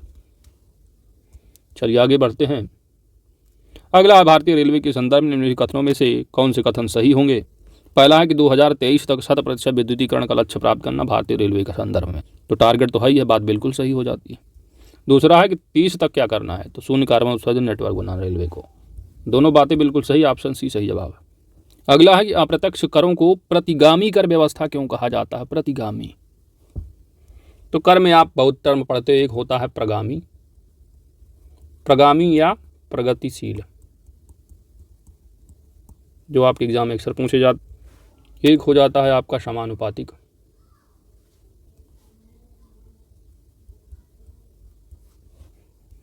और एक जो यहाँ पर पूछा गया है प्रतिगामी। तो गामी लिखा है, प्रगामी यहाँ पे वर्ड से ही आपको मिल रहा है प्रगतिशील, यानी करदाता की जो आय में वृद्धि के साथ साथ जो टैक्स लगे वो होगा प्रगतिशील या प्रतिगामी। प्रगतिशील या प्रगामी। प्रतिगामी जो होता है तो किसी की आय कितनी भी हो, टैक्स आपको देना है तो आपको देना है, जैसे कि आपका इनडायरेक्ट टैक्स होता है, अप्रत्यक्ष कर। तो यहाँ पर ये सभी आय समूहों पर समान दरों पर लगाए जाते हैं। ऑप्शन यहाँ पर बी सही जवाब बन जाता है। तो करदाता की अगर आय बढ़ रही है उसके साथ साथ अगर आय में वृद्धि के साथ टैक्स लग रहा है तो प्रगतिशील या प्रगामी होगा। समानुपातिक हो जाता है कि यदि करदाता की जो आय है उसके स्तर पर ध्यान दिए बिना ही एक नियत जो है टैक्स कर दिया जाए तो उसको आप समानुपातिक कहोगे। वहीं पर जो प्रतिगामी है तो प्रतिगामी विशेष रूप से आय की अगर कमी हो रही तो उसके साथ साथ टैक्स रेट घटेगा नहीं, इतना ध्यान दें। अगर इनकम आप ज़्यादा है, आप ज़्यादा सर्विस दे रहे हैं तो आपको ज़्यादा सर्विस चार्ज देना होगा। तो यहाँ पर ऑप्शन बी आपका सही जवाब है। बाकी आप जानते हो जैसे कि आपका ये डायरेक्ट टैक्स जो चल रहा है आजकल, तो कोई भी सामान आप खरीद लो, चाहे बड़ा हो चाहे छोटा, अमीर गरीब कोई भी हो, खरीद लो, आपको जीएसटी तो देना ही है। तो आय समूह से कोई मतलब नहीं। अगला है कि किसने भारत में पहली बार व्यय कर लगाने का सुझाव दिया था? व्यय कर। तो सर्वप्रथम जो सुझाव देने वाले रहे हैं महान आदमी, ये कौन थे? कार्लडार थे। व्यय टैक्स, तो भारत में जो व्यय टैक्स जानते हो आपको वर्ष 1962 में समाप्त कर दिया गया। तो इंडियन जो इनकम टैक्स एक्ट है वो कब का है? 1961 का है। चलिए आगे देखते हैं। तो ऑप्शन बी सही जवाब 96 नंबर है। प्रकाशक दे रखे हैं और प्रकाशन दिए हैं, यहाँ पर आपको मिलान करके सही आंसर बताना है। प्रकाशक प्रकाशन, उद्योग मंत्रालय कौन प्रकाशन करता है? सांख्यिकी राष्ट्रीय सांख्यिकी, भारतीय आरबीआई है, वित्त मंत्रालय। तो आरबीआई पकड़ देखो, करेंसी और वित्त संबंधी जो रिपोर्ट कौन जारी करेगा? वित्त मंत्रालय या आरबीआई? तो करेंसी और वित्त संबंधी जो होगी आरबीआई हो जाएगा। सबसे आसान जो हर साल आप पढ़ते हो जो आर्थिक समीक्षा है वह वित्त मंत्रालय जारी करेगा। थोक मूल्य सूचकांक है, तो होल प्राइस इंडेक्स WPI कौन? WPI उद्योग मंत्रालय। बस्ता कौन है सांख्यिकी? तो लेखा सांख्यिकी हो जाएगा आपका। अब मिला लो भाई, ए का 3 है, बी का यहाँ पर आपको सांख्यिकी वाला यानी 4 हो जाता है, रिजर्व बैंक करेंसी वाला हो जाए 1, वित्त का हो जाएगा आपका 2।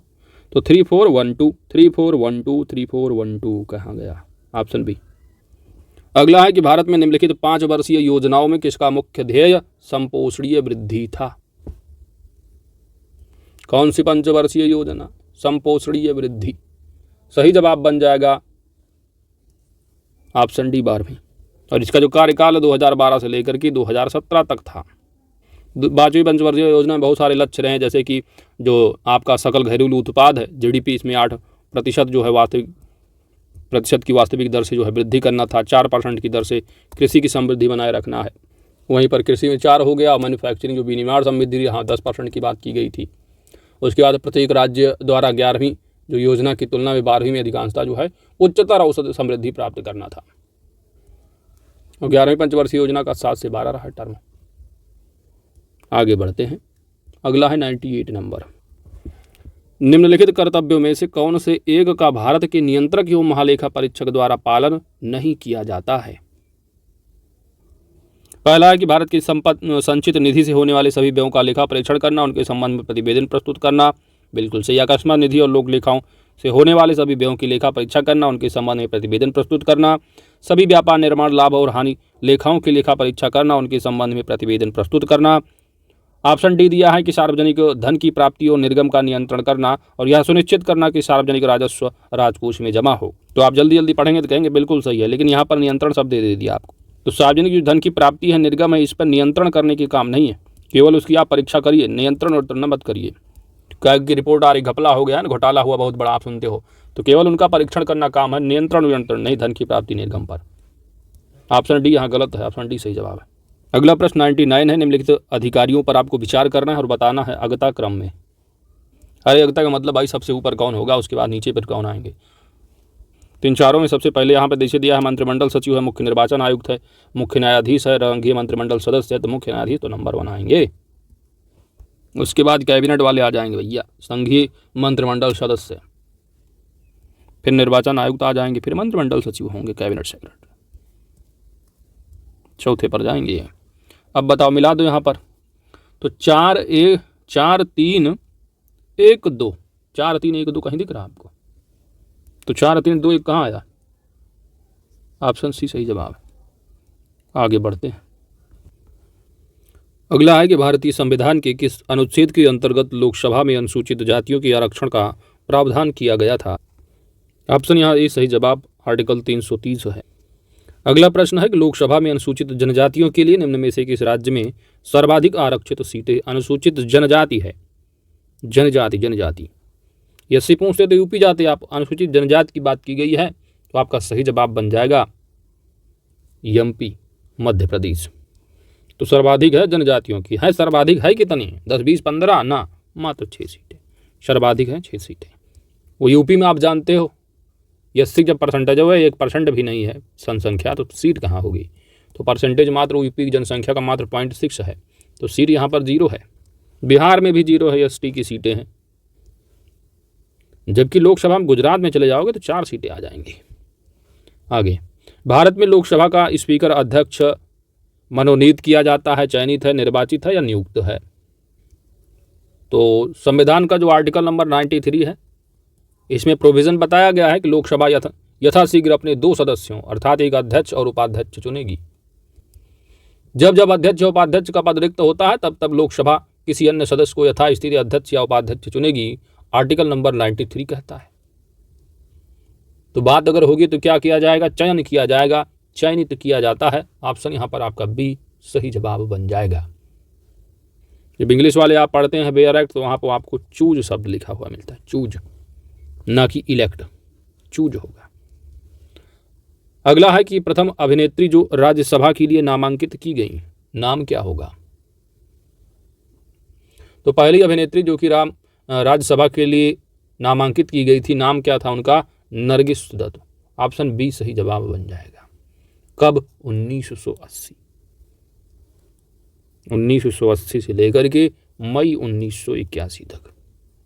जयललिता भी रही हैं, लेकिन पहली यहाँ पर नरगिस दत्त होंगी। जयललिता रही हैं 84 से लेकर के 89 तक AIADMK की। वहीं पर बहजंती माला, तो ये इनको 93 से लेकर 99 तक रही हैं, तो रही हैं वो भी, लेकिन पहली यहाँ पर वो है नरगिस दत्त। Option B. अगला प्रश्न है कि निम्न में से कौन सी शक्तियाँ लोकसभा को राज्यसभा की तुलना में अनन्य रूप से प्राप्त हैं। पहला है कि धन या वित्त विधेयक केवल लोकसभा में प्रस्तुत किया जा सकता है। तो यह कथन सही है, सही कूट का आपको चयन करना है। तो धन विधेयक, वित्त विधेयक केवल लोकसभा में प्रस्तुत किया जाता है। तो वहाँ पर बैठते हैं स्पीकर, और मनी बिल डिसाइड कौन करेगा, स्पीकर मनी बिल है या नहीं। तो स्पीकर आप जानते हो रूलिंग पार्टी के लगभग देखने को मिल ही जाते हैं आपको। तो भैया सिंपल सी बात बने, जैसे आधार कार्ड को पास करा दिया गया था। धन विधेयक के निरस्तीकरण अथवा संशोधन के संबंध में लोकसभा के पास शक्तियाँ हैं, बात बिल्कुल सही। मंत्रिपरिषद के प्रति जो है उत्तरदायित्व तो किसका है, लोकसभा का। बिल्कुल, लोकसभा मंत्रिपरिषद के प्रति उत्तरदायी होती, बिल्कुल। अखिल भारतीय सेवाओं के सृजन के संबंध में, अखिल भारतीय सेवाओं के संबंध में तो राज्यसभा आ जाती है। तो चौथा गया, 1 2 3 ऑप्शन यहाँ पर आपका बी सही जवाब बनेगा। रोज इसमें राज्यसभा के सृजन कौन सा आर्टिकल आप जानते हो, आर्टिकल 312 पढ़ते हो अखिल भारतीयों की सृजन में। आगे 105,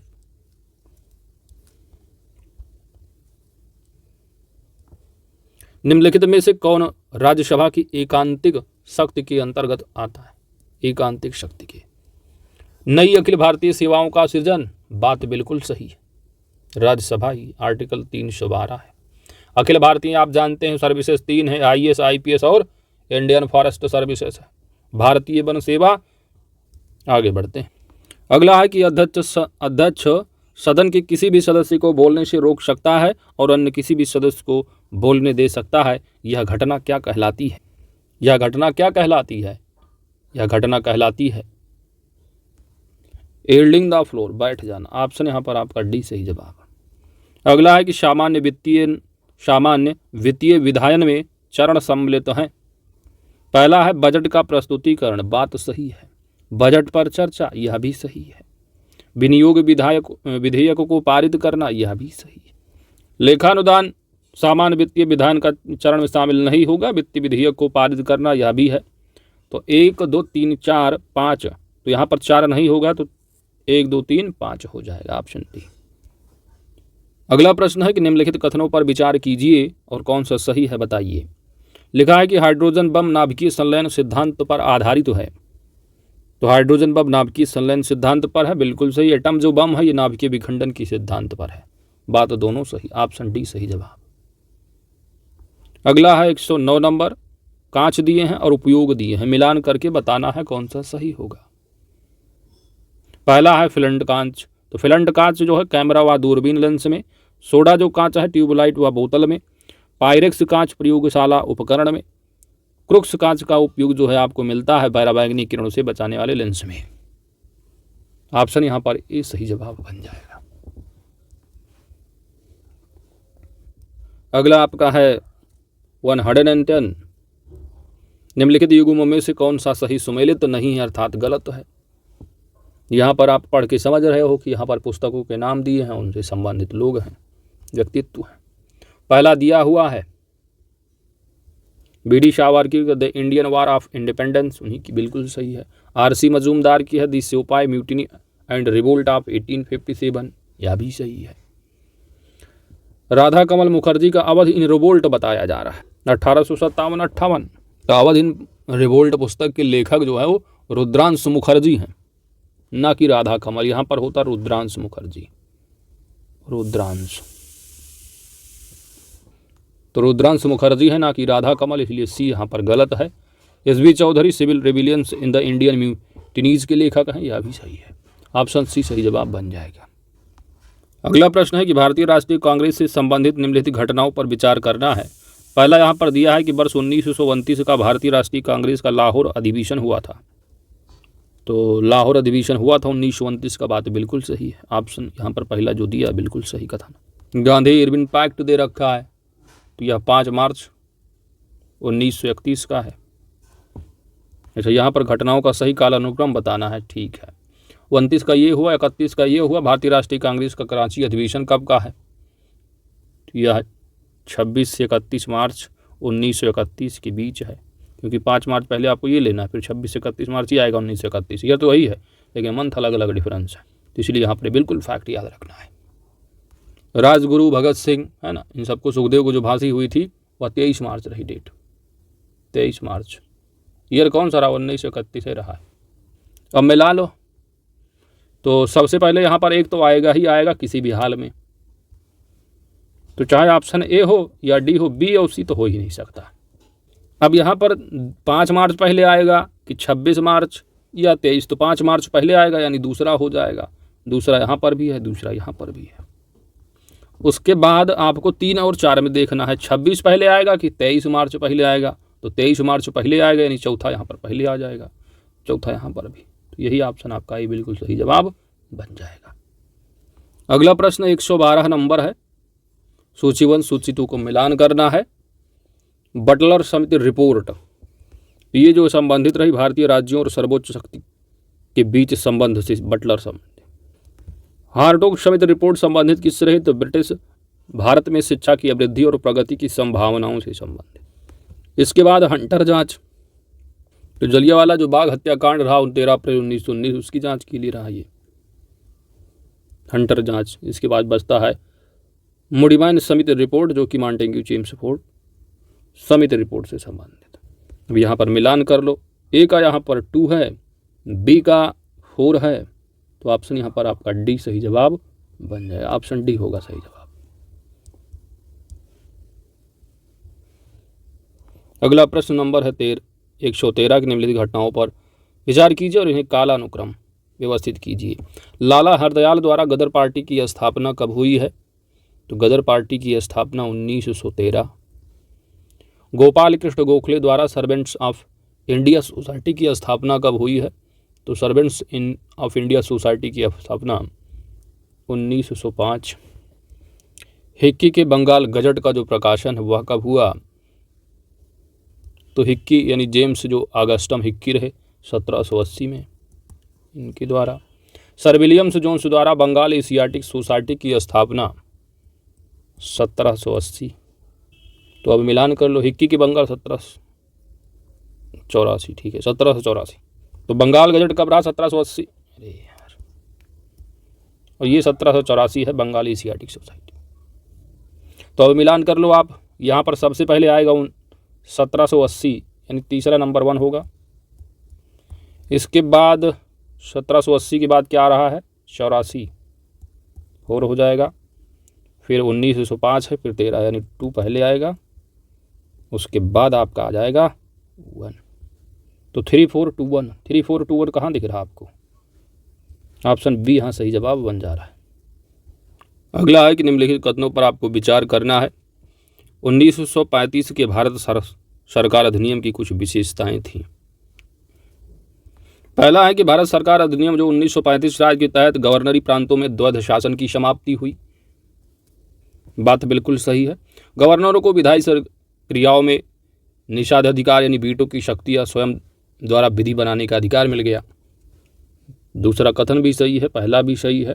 दूसरा है कि सांप्रदायिक जो प्रतिनिधित्व के नियम की समाप्ति है, यह गलत बिल्कुल लिख दिया गया। समाप्ति नहीं बल्कि इस अधिनियम के द्वारा सांप्रदायिक तथा वर्गीय मंडलों का जो है वो विस्तार हुआ था।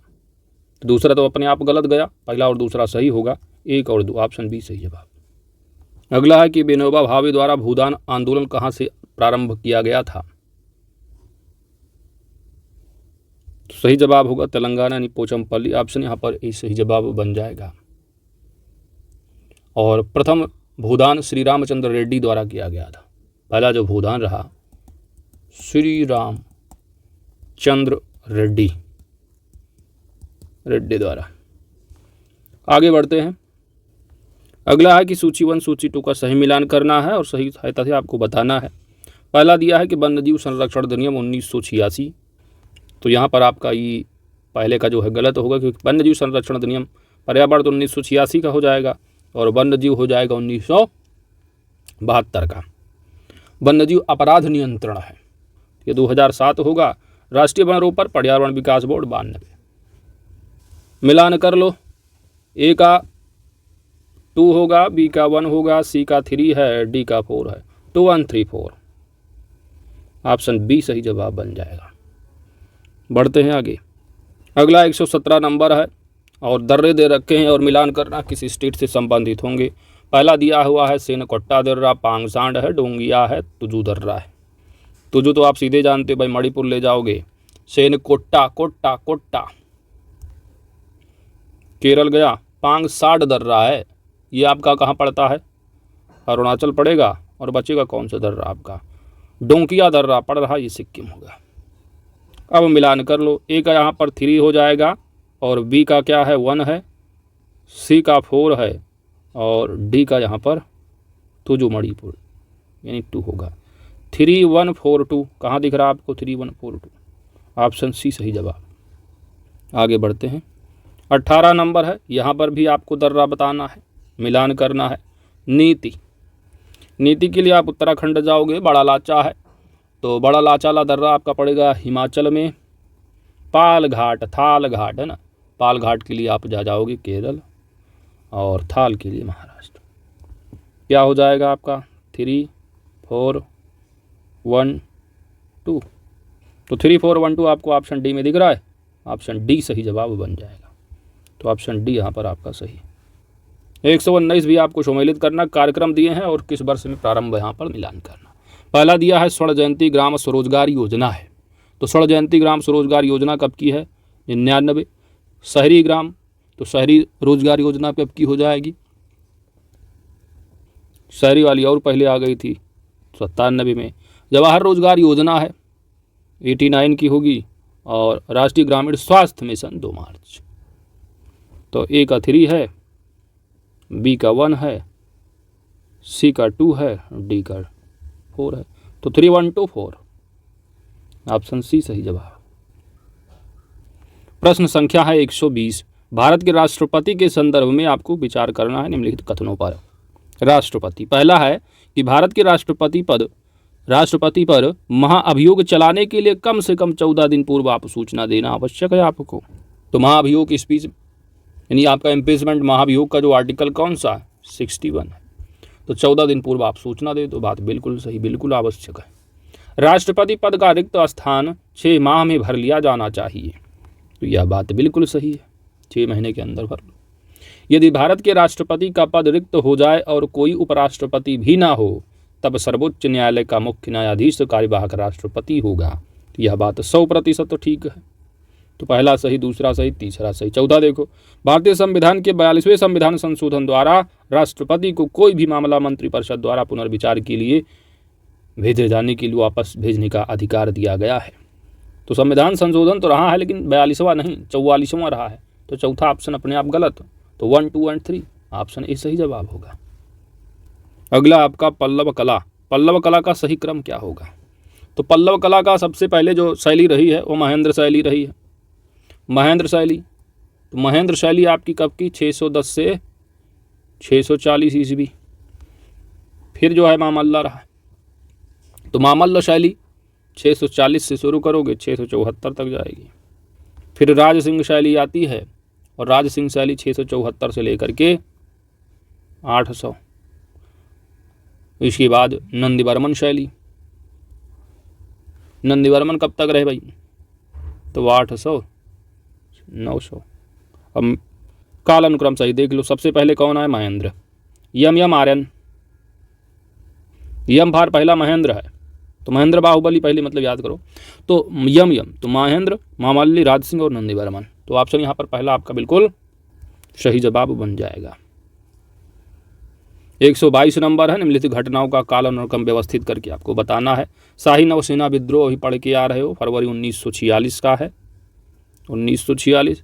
संविधान सभा का चुनाव, यहाँ पर लिखो आप फरवरी, फिर ये आपका जुलाई 1946। इसके बाद है आपका सीधी कार्यवाही दिवस 16 अगस्त 1946। अंतरिम सरकार का गठन कब हुआ, 2 सितंबर 1946। माउंट बेटेन योजना 3 जून 1947। अब यहाँ कालानुक्रम देख लो भाई, फरवरी 1946 है और एक है आपका संविधान सभा जो है आपका जुलाई का है, तो जुलाई तो फरवरी पहले आएगा, तो नंबर 1 यहाँ पहले हो जाएगा। फिर उसके बाद जुलाई 46 है, फिर अगस्त है, सितंबर, फिर ये 47 का है, तो दूसरा हो जाएगा, तीसरा अगस्त है, फिर सितंबर, 3 ले लो, फिर 4 ले लो, फिर 5 ले लो, तो 1 2 3 4 5 बिल्कुल सही लिखा हुआ है। तो 1 2 3 4 5 ऑप्शन यहाँ सी सही जवाब है। अगला पादप हार्मोन्स दिए, उनके कार्य हैं, आपको मिलान करके बता देना है। साइटोकाइनिन, तो साइटोकाइनिन पादप हार्मोन्स का काम क्या है, कोशिका विभाजन। एब्सिसिक अम्ल, एब्सिसिक अम्ल क्या करता है, वृद्धि अवरोधक है। ऑक्सिन, ऑक्सिन हार्मोन्स का काम है शिखर प्रधानता। जिबरेलिन, कोशिका वृद्धि। तो इसमें सब तो सही लिखा हुआ 1 2 3 4, ऑप्शन ही सही जवाब है। आगे बढ़ते हैं, अगला है, यहाँ पर भी आपको मिलान करना है। अदरक दिए हैं, आलू, लहसुन, जिमीकंद, तो खाने वाले जो आपको देखते हैं जो खाने योग्य, यहाँ पर क्या होगा, अदरक में क्या होता है, अदरक का हो जाएगा प्रकंद, आलू का स्तंभकंद, लहसुन का घनकंद और जिमीकंद का, यानी जिमीकंद का घनकंद होगा तो लहसुन का हो जाएगा सल्ककंद। तो इस तरह आपका ऑप्शन क्या हो जाएगा सही जवाब, ऑप्शन यहाँ पर आपका डी सही जवाब है। 4 3 2 1। निम्नलिखित में से किस सही सुमेलित नहीं है कौन सा, ऑर्निथोलॉजी है, तो ऑर्निथोलॉजी में पक्षियों का अध्ययन की बात की गई, बात बिल्कुल सही है। इक्थियोलॉजी, यहाँ पर मछलियों का अध्ययन कर दिया गया इक्थियोलॉजी में, ये भी सही। ओरियोलॉजी में बिस्किट का अध्ययन किया गया यहाँ पर, तो ओरियोलॉजी और ओरियोलॉजी में क्या है, बिस्किट नहीं, पर्वतों का अध्ययन किया जाता है, तो पर्वतों के अध्ययन से संबंधित होगा, सी गलत है। तो यही सुमेलित नहीं है, तो ऑप्शन यहाँ सी आपका सही जवाब बन जाएगा। बाकी थायनेटोलॉजी मृत्यु का अध्ययन किया जाता है, बात तो सही है, तो ऑप्शन सी सही जवाब, क्योंकि ओरियोलॉजी पर्वतों का अध्ययन है। अगला 126 नंबर है, सूची 1 सूची 2 को सम्मिलित कीजिए तथा कूट के माध्यम से सही उत्तर का चयन कीजिए। तो 126 सूची 1 एंड सूची 2 है। हार्मोन्स दे रखे हैं और इसे ग्रंथि है। एपिनेफ्रीन, एपिनेफ्रीन जो हार्मोन्स है ये मिलता है मेडुला में, मेडुला। कैल्सिटोनिन, कैल्सिटोनिन जो मिलेगा वो पराउट ग्रंथि होगी। रिलैक्सेशन, तो रिलैक्सिन जो है ये आपको मिलता है अंडाशय में। एसटीएच हार्मोन्स, एसटीएच हार्मोन्स मिलेगा पीयूष ग्रंथि में। तो ए का 2 है और वी का 3 होगा, सी का 4 है और डी का 1 है। 2 3 4 1, 2 3 4 1, ऑप्शन यहाँ सी सही जवाब। नेक्स्ट है कि निम्नलिखित देशों में से कौन से भूमध्य रेखा पर स्थित नहीं है। तो वर्ल्ड के कंट्री यहाँ पर दे रखे हैं, तो यहाँ पर 6 कंट्रियाँ हैं, कौन सी लोकेटेड नहीं है भूमध्य रेखा पर। इक्वाडोर है, युगांडा है, केन्या है, वेनेजुएला है, तंजानिया, इथियोपिया। तो भूमध्य रेखा पर बसने वाले जो देश हैं वो इक्वाडोर हो जाएगा आपका यहाँ पर। तो सबसे पहले आपको मालूम होना चाहिए भूमध्य रेखा विषुवत रेखा पर टोटल जो कंट्री हैं वो 13 कंट्री जो है स्थित है, लोकेटेड है। कौन कौन सी हैं? तो पहली यहाँ पर इक्वाडोर होगी, इक्वाडोर है। दूसरी कौन सी होगी? कोलंबिया है, ठीक है। तीसरी कौन सी बन जाएगी? ब्राज़ील होगी। चौथी कौन सी है? चौथी जो है वो गैबन होगी। पांचवी कौन सी है? कांगो लोकतांत्रिक गणराज्य होगा। छठा कौन सा है? तो लोकतांत्रिक है, एक कांगो है, तो कांगो गणराज्य, कांगो लोकतांत्रिक गणराज्य, ये हो गए। सातवीं कौन सी होगी? युगांडा। फिर आठवीं कौन सी है? युगांडा के बाद कौन सी आएगी तुम्हारी? Kenya, Kenya. नौवीं कौन सी होगी? सोमालिया। 10वीं कौन सी होगी? मालदीव। 11वीं कौन सी होगी? इंडोनेशिया। 12वीं कौन सी? किरिबाती, ठीक है।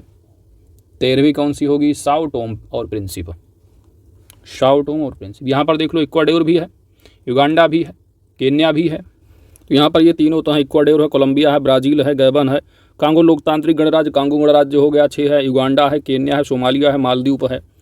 इसके बाद आपका इंडोनेशिया है, किरिबाती है, और 13वीं जो कंट्री है दैट इज साओ टोम और प्रिंसिप। तो 13 है।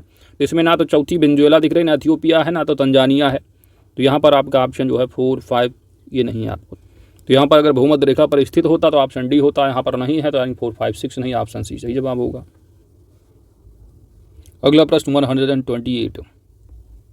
सूची 1 सूची 2 के साथ सही सम्मिलित करना है और सूचियों के नीचे दिए गए कुल से सही उत्तर का आपको चयन करना है।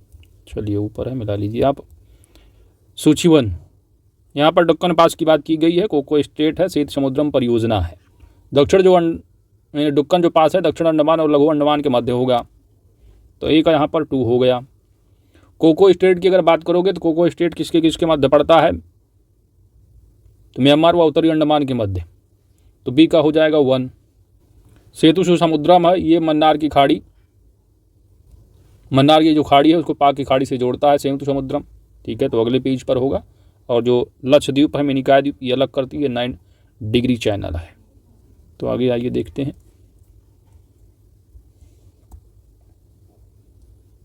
तो 9 डिग्री जो चैनल रहा आपका वह लक्षद्वीप को मिनिकॉय से अलग करेगा और मन्नार की खाड़ी को पाक से खाड़ी से जो जोड़ती है दैट सेतु समुद्रम परियोजना। इस तरह यहाँ पर आपका जो आंसर रहा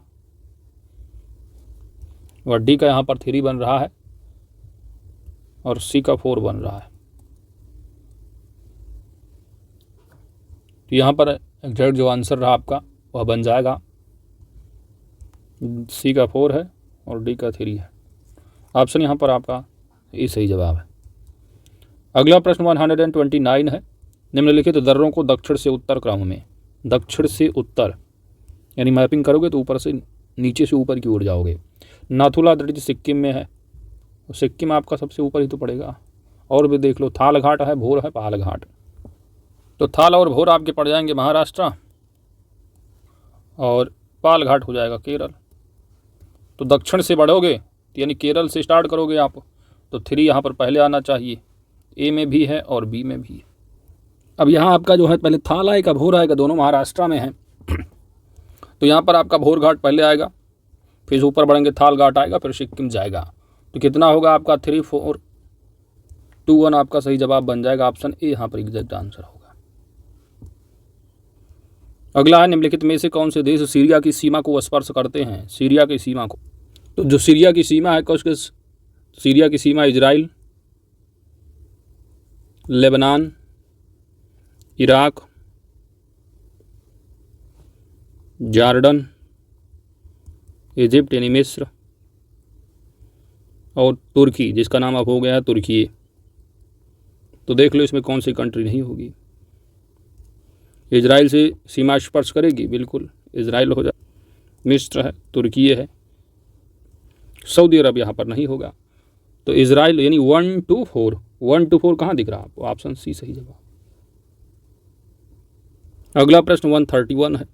भारत के संविधान के लक्षण दिए हैं, किस देश से गृहीत हैं आपको बताना है। पहला दिया गया है पार्ट 3 यानी मूल अधिकार। मूल अधिकार कहाँ से लिया गया है आपका? संयुक्त राज्य अमेरिका होगा। आपात उपबंध आपात उपबंध कहाँ से है? तो आपात उपबंध आपका कहाँ से होगा? आपातकालीन, बहुत जल्दी आपको पढ़िए, जल्दी जल्दी जल्दी, तो जर्मनी आ जाना आप। डीपीएसपी कहाँ से लिया गया? तो बड़ा ही फेमस है, आयरलैंड का होगा। केंद्र की अवशिष्ट जो शक्तियाँ, ऑस्ट्रेलिया होगा। केंद्र राज्य संबंध, कनाडा। तो ई का 5 मिला लो। 2 पहला ही मिल रहा, 2 है, 5 है, 3 है, 4 है और 1 हो जाएगा। तो ऑप्शन यहाँ पर आपका ही सही जवाब है। अगला आपका यूपी स्पेशल का है। पश्चिम बिहार बताए गए हैं और वो पश्चिम बिहार का उपयुक्त लोकेशन नवाबगंज पश्चिम बिहार। चंद्रशेखर आजाद, तो ये आपका उन्नाव पड़ता है, बिल्कुल सही है। पार्वती अर्गा पश्चिम बिहार है। गोंडा, यह भी सही है। समसपुर पश्चिम बिहार, रायबरेली, यह भी सही है। सूर सरोवर मथुरा बताया गया, ये आगरा हो जाता है आपका। तो सूर सरोवर आगरा जो कि रामसर साइट भी शामिल है ये, और ये आपका जो है आगरा में पड़ता है, ना कि मथुरा में। सूर सरोवर यानी कीठम झील के नाम से भी आप इसको जानते हो। तो ऑप्शन यहाँ डी सुमेलित नहीं, ऑप्शन डी सही जवाब है। अगला 133 है। रचनाएं दिए हैं और उनके लेखक हैं। तबकाते अकबरी किसकी है? तबकाते अकबरी, निज़ामुद्दीन अहमद। तो एक 3 हुआ। तबकाते नासिरी किसकी है? तबकाते नासिरी, मिनहाज उल मिराज, मिनहाज उल सिराज। 2 हुआ। तारीख़ फिरोज शाही किसकी है? तो यह बरनी की, ज़ियाउद्दीन बरनी, सी का 4 हुआ। तारीख़ यमीनी, तारीख़ अमीनी किसकी है? अल उतबी की, 1। तो यहाँ पर मिलान कर लो भाई, कौन सा है? 3241, 3241 कहाँ गया? ऑप्शन यहाँ पर ही सही जवाब है। बढ़ते हैं आगे।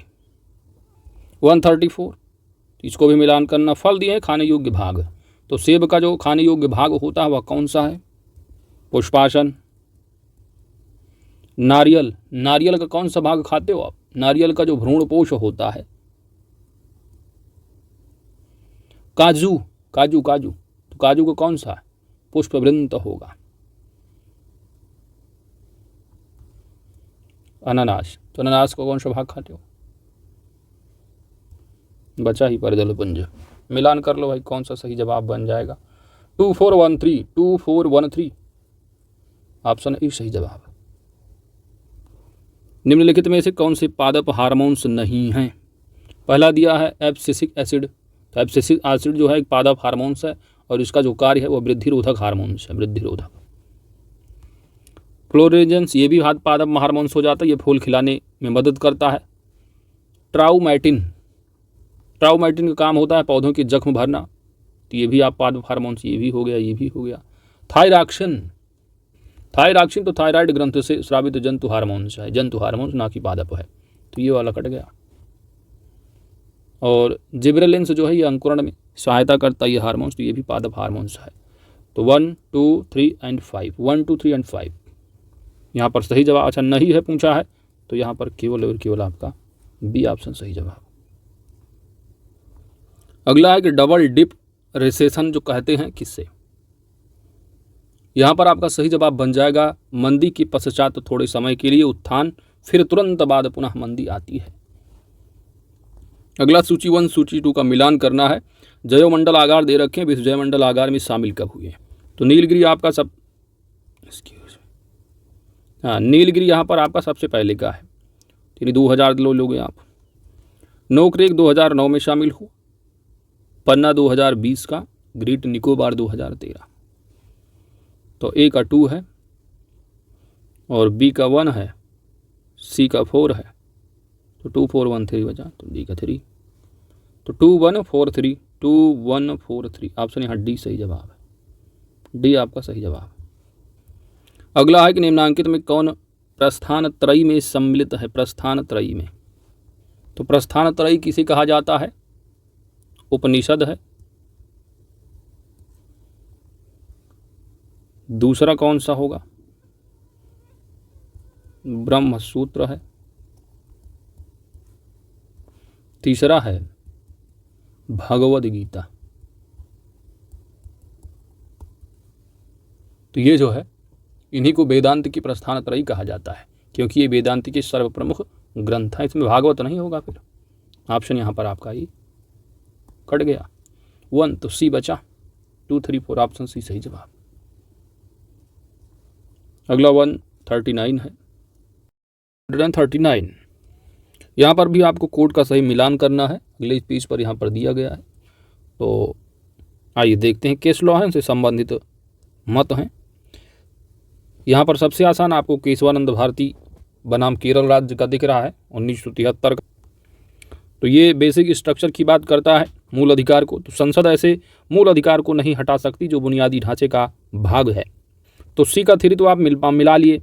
गोलकनाथवाद भी काफ़ी है, कई बार एग्जाम में पूछा गया है। तो संसद किसी भी मूल अधिकार को ना तो संक्षिप्त कर सकती है और ना ही समाप्त कर सकती है। तो बी का 2 हो। तो सभी यहाँ पर देख लो, शंकरी प्रसाद वाद में जो कहा गया कि संसद द्वारा किसी भी मूल अधिकार में संशोधन किया जा सकता है 1951 में कहा गया था। गोलकनाथ में कहा गया ना तो संक्षिप्त कर सकते हो मूल अधिकार को, ना ही समाप्त कर सकती हो। मिनर्वा मिल्स वाद में कहा गया कि संसद की जो सीमित संशोधनकारी शक्ति हो संविधान की बुनियादी विशेषताओं में ही शामिल है। तो यहाँ पर सभी 1, 2, 3, 4 ही सही जवाब बनेगा। ऑप्शन यहाँ पर आपका डी होगा सही जवाब। आगे बढ़ते हैं। 140 निम्नलिखित में से किसी योजना की उपयोजना की घोषणा संघीय बजट 2023-24 में की गई है। तो यह प्रधानमंत्री मत्स्य संपदा योजना है। ऑप्शन यहाँ पर आपका बी सही जवाब बन जाएगा। तो प्रधानमंत्री मत्स्य संपदा योजना की एक नई उपयोजना को 6,000 करोड़ रुपए के लक्षित निवेश से शुरू करने की घोषणा की गई है। इसका उद्देश्य है मछली पालकों, मत्स्य विक्रेताओं तथा सूक्ष्म एवं लघु उद्योगों को अधिक सक्षम बनाना है। Option B. अगला प्रश्न है कि मनरेगा योजना के तहत 23-24 में जो बजट का आवंटन वह कितना है।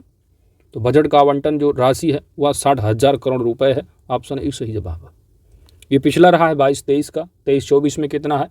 तो 23-24 का ये है और 22 का ये रहा है 73,000 करोड़। तो यहाँ पर करेक्ट आंसर ऑप्शन ए सही जवाब है। भारत में वर्तमान में महारत्न कंपनियों की संख्या कितनी है।